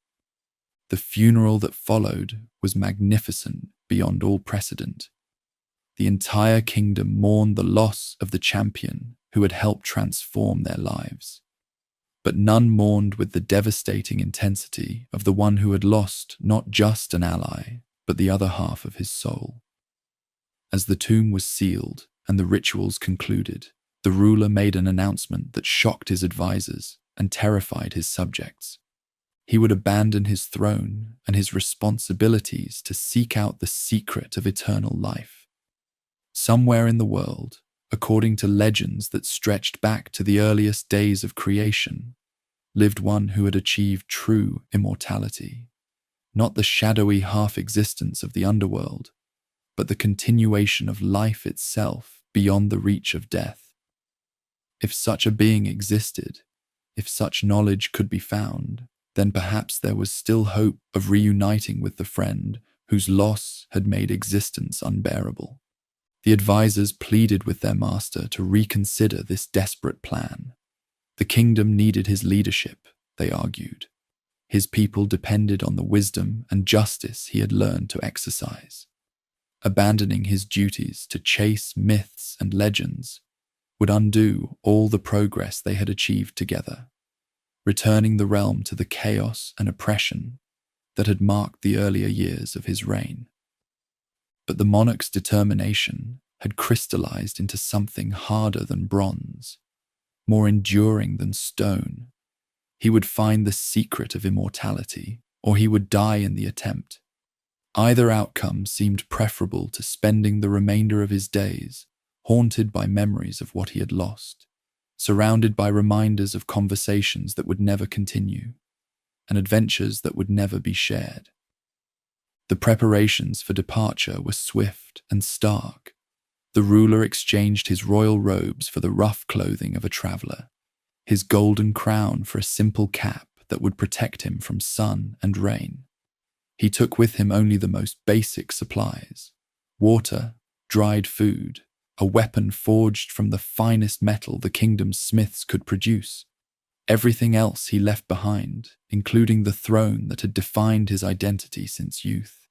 The legends he sought to verify spoke of one called Utnapishtim, known as the Distant One, a mortal who had achieved immortality through divine favor during the great catastrophe that had once threatened to destroy all life on Earth. According to the oldest stories, this being dwelt somewhere beyond the edges of the known world, in a realm accessible only to those willing to brave perils that had claimed the lives of countless seekers before them. The journey began at the city gates, where hundreds of citizens gathered to bid farewell to the ruler who had transformed their lives. They watched in silence as he walked away from everything he had built, his figure growing smaller with distance until it disappeared beyond the horizon, like a ship sailing into unknown waters. The first months of travel took him through familiar territory, lands he had governed, roads he had ordered built, settlements that had prospered under his reformed administration. But as he moved farther from the center of his former domain, the landscape grew wilder and more dangerous. Bandits lurked in remote passes. Wild beasts hunted in forests that had never known the axe or plow, and natural obstacles tested his resolve at every turn. He learned to sleep in caves and hollow trees, to find water in places where none seemed to exist, to defend himself against predators, both human and animal, with skills that had grown rusty during his years of comfortable rule. The softness that palace living had cultivated was burned away by exposure to sun and wind, replaced by the lean hardness of someone for whom survival was no longer guaranteed by rank or wealth. Months became seasons. Seasons became years, as the former monarch pushed deeper into regions where maps failed and rumors replaced reliable knowledge. He followed stories told by wandering merchants, pursued legends shared around campfires by those who claimed to have heard them from others who might have witnessed miraculous events. Each tale led him farther from the civilized world, deeper into territories where the very air seemed charged with possibilities that defied ordinary understanding. The most persistent rumors spoke of twin mountains that marked the edge of the world, peaks so tall that their summits disappeared into the realm of the stars themselves. Here, according to the oldest stories, lived guardians who possessed the secrets of life and death, beings who had witnessed the creation of the world and would remain until its final dissolution. To reach these guardians, the seeker would have to traverse a path of absolute darkness, a journey through regions where the sun never penetrated and the very concept of direction lost all meaning.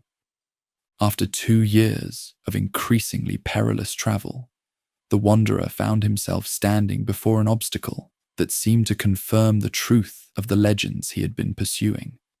Rising before him were mountains whose scale dwarfed anything he had previously imagined possible.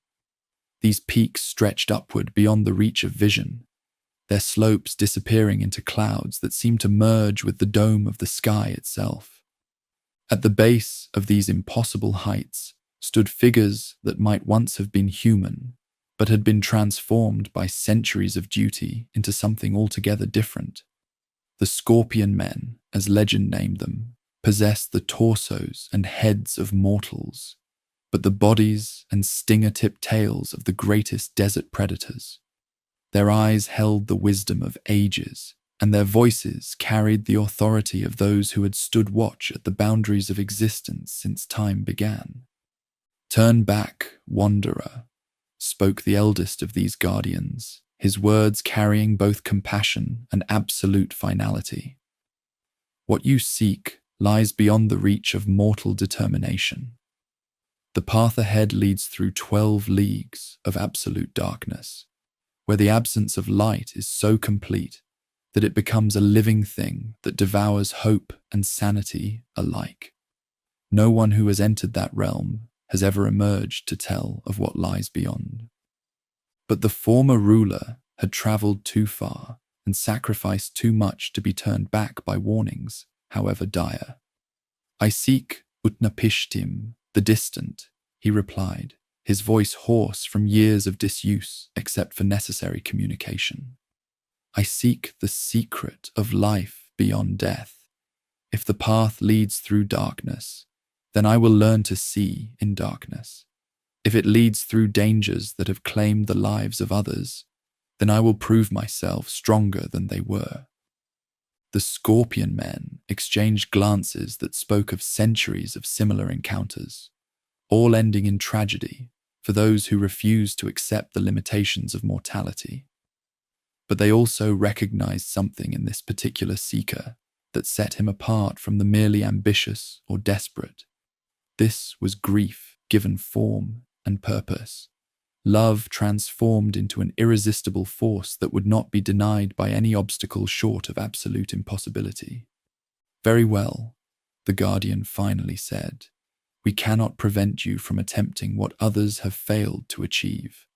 But know this: the darkness ahead is not merely the absence of light, but the presence of something that feeds on the memories and hopes that make life worth living.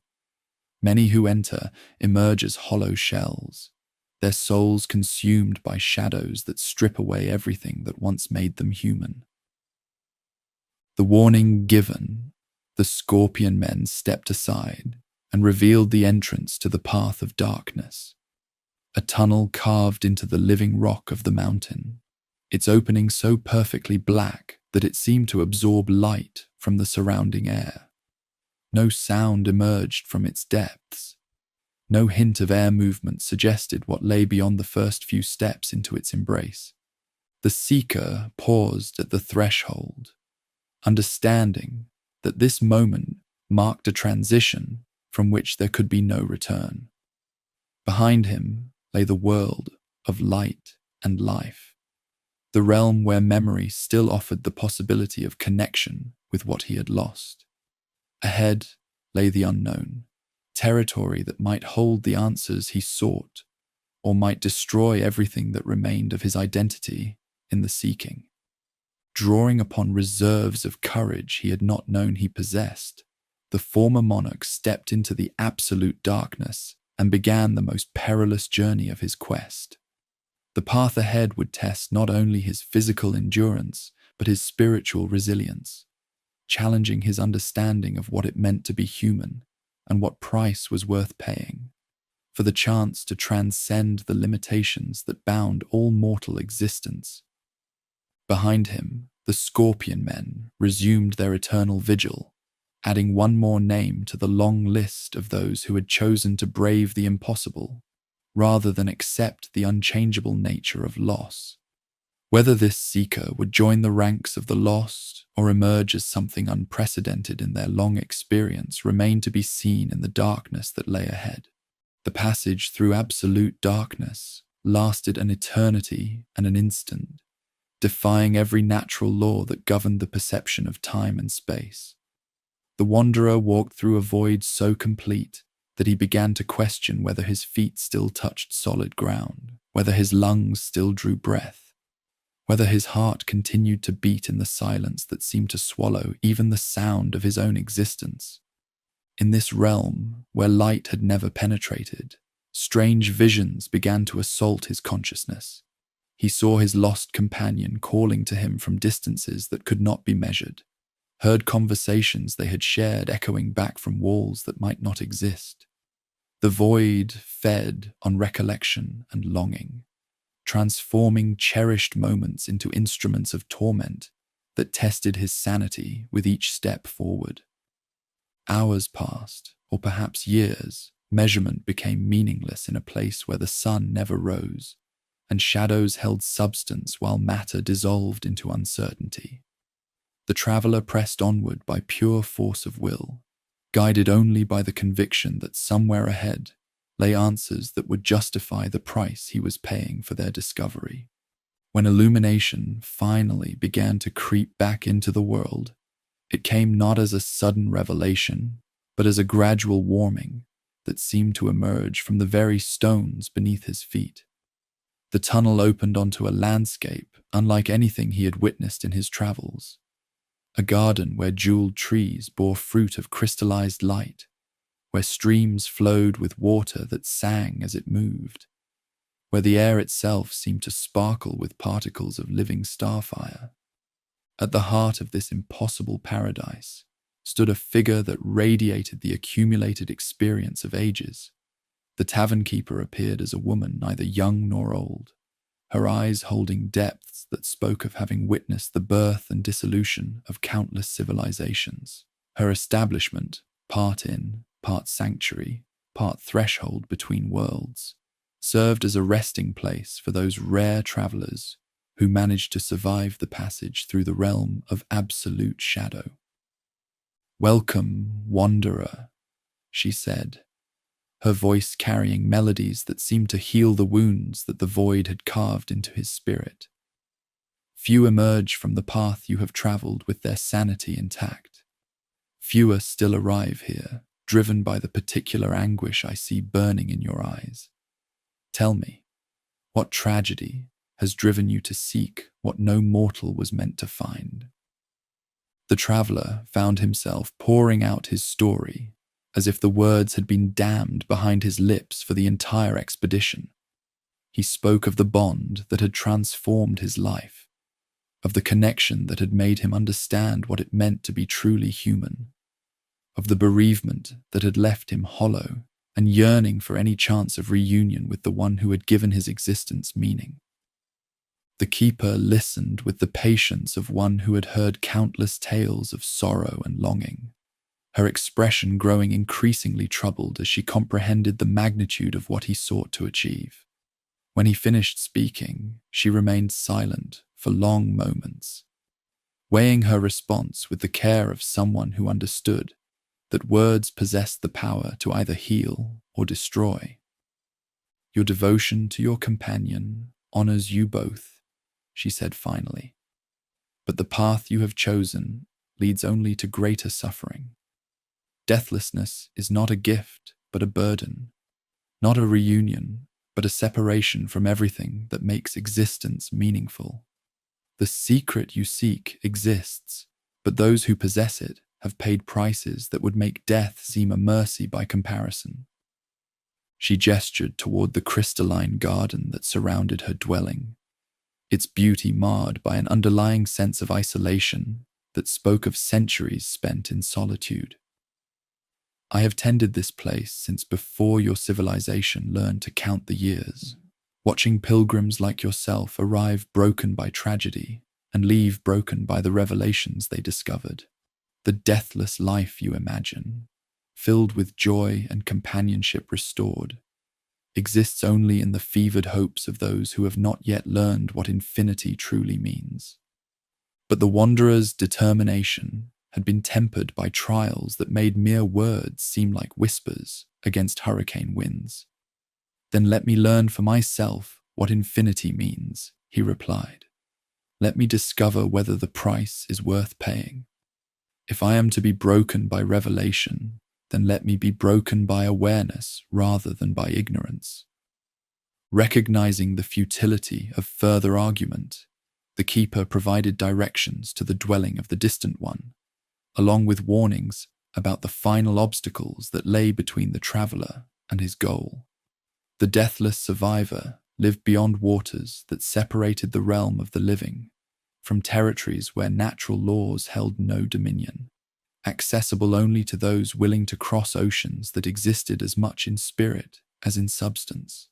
The boatman, guardian of the vessel that could navigate these impossible waters, initially refused to transport another pilgrim on what he considered a futile quest. He had carried countless passengers across the waters of dissolution and beyond, had witnessed the transformation of expectation into despair, as mortals discovered revelations they were not equipped to comprehend. "Turn back," he counseled, his aged hands steady on the tiller of a boat that seemed to be constructed from crystallized moonlight and captured starfire. "Every passenger I have carried to the dwelling of the distant one has returned changed in ways that made them wish they had never undertaken the expedition." Awareness of deathlessness is not a treasure to be seized, but a curse to be endured. Yet something in the traveler's demeanor, perhaps the depth of his anguish, perhaps the purity of his determination, eventually moved the boatman to compassion. With reluctance born of experience, but tempered by recognition of the irresistible nature of devotion, transformed into obsession, he agreed to provide passage across waters that reflected not sky but the recollections of all who had gazed into their depths. The voyage lasted 7 days and 7 nights, carrying them across seas that changed character with each league traveled. Sometimes the waters ran clear as mountain springs, revealing depths that seemed to contain entire worlds. Sometimes they turned dark as midnight, their surfaces disturbed by movements that suggested the presence of beings too vast and alien for mortal comprehension. On the final day, their destination appeared on the horizon, an island that existed outside the normal flow of time, where seasons held no meaning, and the very concept of change had been suspended by forces beyond natural understanding. Here dwelt the sole survivor of the great deluge that had once threatened to cleanse the world of all life, preserved by divine intervention to serve as a living reminder of both celestial mercy and celestial wrath. The deathless being who emerged to greet his visitor appeared as an ordinary man, neither young nor old, marked by neither the vigor of youth nor the frailty of age. Only his eyes betrayed the weight of centuries, holding within them the accumulated experience and weariness of one who had witnessed the rise and fall of civilizations, the birth and dissolution of stars, the endless cycle of creation and destruction that marked the passage of cosmic time. "So," he said, his voice carrying the patience of one who had long ago learned to measure conversation in terms of centuries rather than moments, "another pilgrim arrives in pursuit of the impossible. Tell me, wanderer, what makes you believe that you deserve what gods have granted to no other mortal since the world was young?" The traveler repeated his tale, describing the bond that had given his life meaning and the bereavement that had driven him to the edges of existence in search of restoration. He spoke with the eloquence of one who understood that this might be his final opportunity to achieve the goal that had sustained him through trials that should have destroyed his sanity. The ancient survivor listened with the detached interest of one who had heard every possible variation of mortal anguish, his expression revealing neither sympathy nor contempt, but rather a kind of cosmic fatigue that came from having witnessed the same tragic patterns repeated across countless generations. "You seek deathlessness," the Ancient One said when the tale was complete, "but you do not understand what you are asking. Let me tell you the price of infinite existence, and then see if your determination survives the revelation." He spoke then of the great flood that had destroyed the world, describing waters that had risen beyond the highest mountains, storms that had raged for 40 days and 40 nights, The terrible silence that had followed when every living thing, except those preserved in his vessel, had perished beneath the waves. The gods had granted him deathlessness, not as a reward, but as a punishment, condemning him to infinite existence as the sole witness to the greatest tragedy in mortal history. "Do you see these hands?" the survivor asked, extending arms that appeared perfectly normal despite their impossible age. "They have built and buried more civilizations than you have years in your life. This mind has learned and forgotten more languages than currently exist in your world. This heart has loved and lost more souls than populate your kingdom. Deathlessness is not the preservation of what you cherish. It is the guarantee that you will watch everything you cherish crumble into dust while you remain unchanged." But even this revelation failed to shatter the traveler's resolve. "Then teach me to endure such a burden," he replied. "Show me how to bear the weight of infinite existence.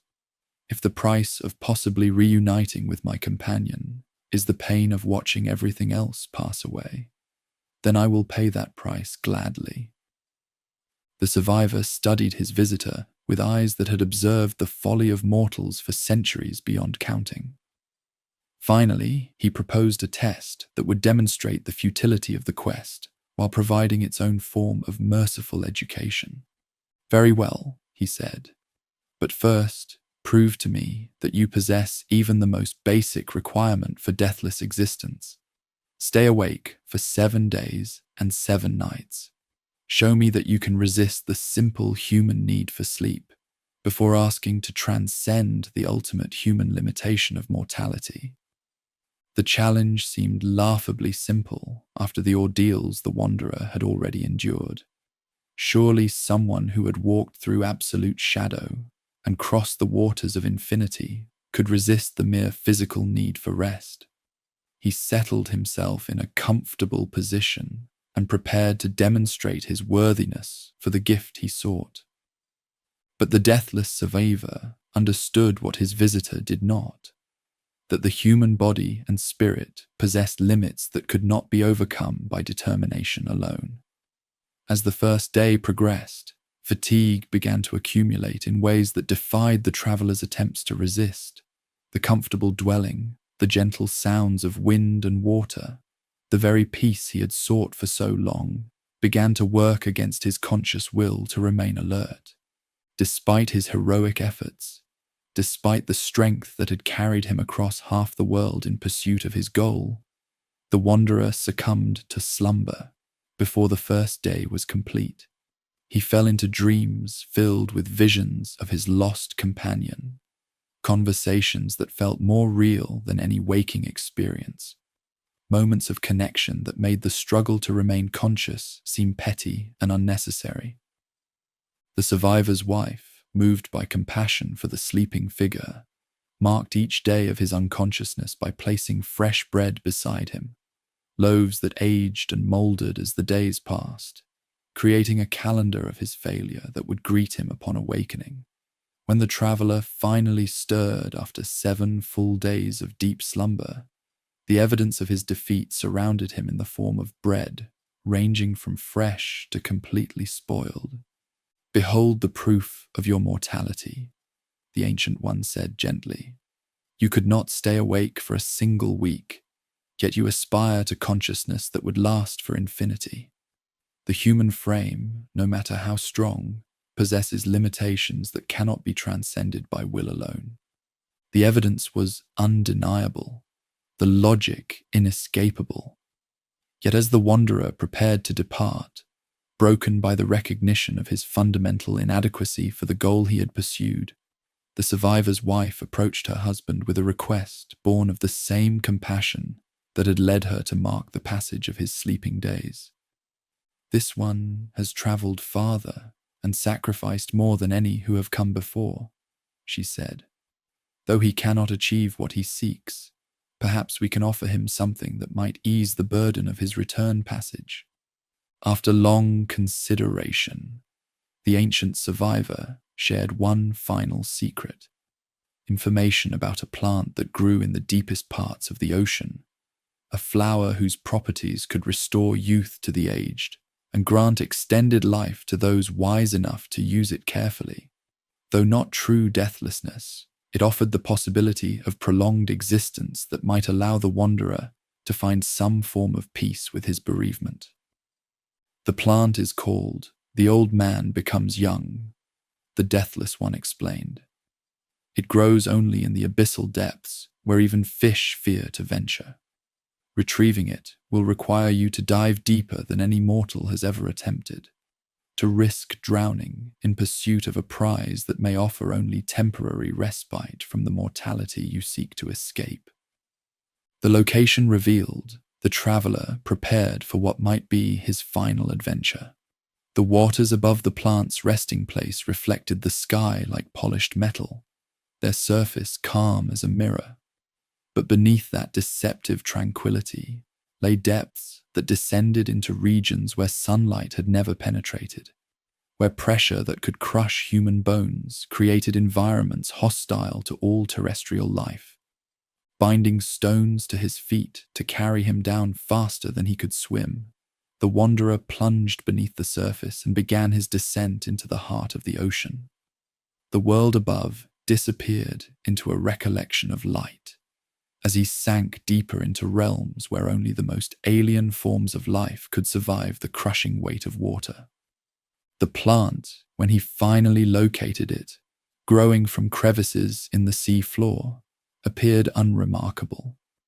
A simple flower with petals that seemed to contain their own source of illumination.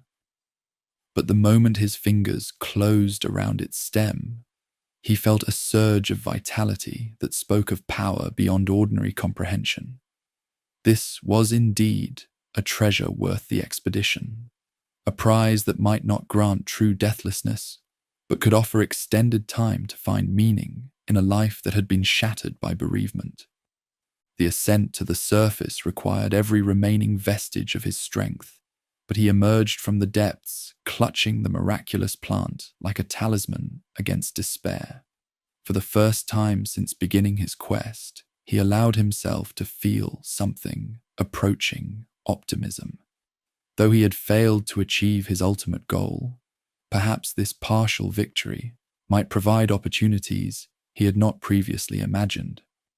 The return passage began with the cautious expectation of one who had found treasure amid the ruins of his greatest ambition. He planned to test the plant's properties gradually, to understand its power before using it to extend his own existence. Perhaps with additional years at his disposal, he might discover other paths toward the reunion he sought, other ways to transcend the barriers that separated the living from the departed. But fate, it seemed, had one final lesson to teach about the relationship between expectation and tragedy, between human ambition and the natural order that governed all existence. On the third day of his homeward expedition, wearied by travel and lulled by the sense of having achieved at least partial success, the wanderer paused beside a spring to bathe and refresh himself. He placed the precious plant on the bank while he entered the cool water, allowing himself the luxury of washing away the salt and grime that had accumulated during his adventures. The simple pleasure of clean water against his skin, the peaceful sound of birds calling from nearby trees, the warmth of sunlight on his shoulders, all combined to create a moment of tranquility that felt like the first true peace he had known since his companion's departure. That moment of inattention proved costly beyond measure. A serpent, drawn by the unusual radiance emanating from the plant, emerged from the undergrowth and consumed the flower in a single swift motion. The wanderer watched in helpless horror as the creature underwent an immediate transformation, its old skin splitting and falling away, to reveal scales that gleamed with renewed vitality, its movements becoming fluid and graceful in ways that spoke of youth restored. The theft was so sudden, so complete, that for long moments the traveller could only stare at the place where his expectation had been. The serpent, revitalized by its prize, disappeared into the reeds with movements that mocked the slowness of human reflexes. The plant that might have granted extended life was gone, leaving behind only the bitter awareness of what had been briefly within reach. As the magnitude of this final setback settled upon him, something fundamental shifted in the wanderer's comprehension of his quest and its meaning. The laughter that emerged from his throat held no humor, only the recognition of a cosmic irony too perfect to be accidental. He had traveled to the edges of existence in pursuit of deathlessness, only to have it stolen by a creature that operated purely on instinct, without desire or sorrow or any of the complex emotions that had driven his expedition. But in that moment of absolute defeat, clarity began to dawn. Perhaps the lesson he needed to learn had never been about achieving deathlessness or reuniting with his lost companion. Perhaps the true enlightenment lay in recognizing why the quest itself had been necessary, what it had taught him about the nature of devotion and bereavement, and the human condition that made both possible. The homeward passage took 2 years, carrying him back across landscapes that now seemed familiar despite their initial strangeness. He traveled not as a frantic pilgrim racing toward an impossible goal, but as a man gradually learning to carry sorrow without allowing it to destroy everything else that made existence meaningful. Each mile covered was a step toward accepting what could not be changed, while honoring what had been lost. When the walls of his city finally appeared on the horizon, the sight struck him with unexpected force. Here was the civilization he had helped to build, the kingdom he had transformed through the enlightenment gained in companionship, the legacy of the bond that mortality had broken but could not erase. The walls themselves seemed to tell a story, not just of protection from external threats, but of human determination to create something lasting in a world where nothing lasted forever. The people who gathered to welcome their returning ruler were changed as much as he was. The years of his absence had taught them to govern themselves according to the principles he and his companion had established, to seek justice without waiting for royal decree, to show mercy because they had learned its value rather than because authority demanded it. They had become worthy of the leadership they had once needed to learn by example. In the palace where he had once shared wine and laughter with his dearest ally, the wanderer began the final phase of his education in the nature of deathlessness.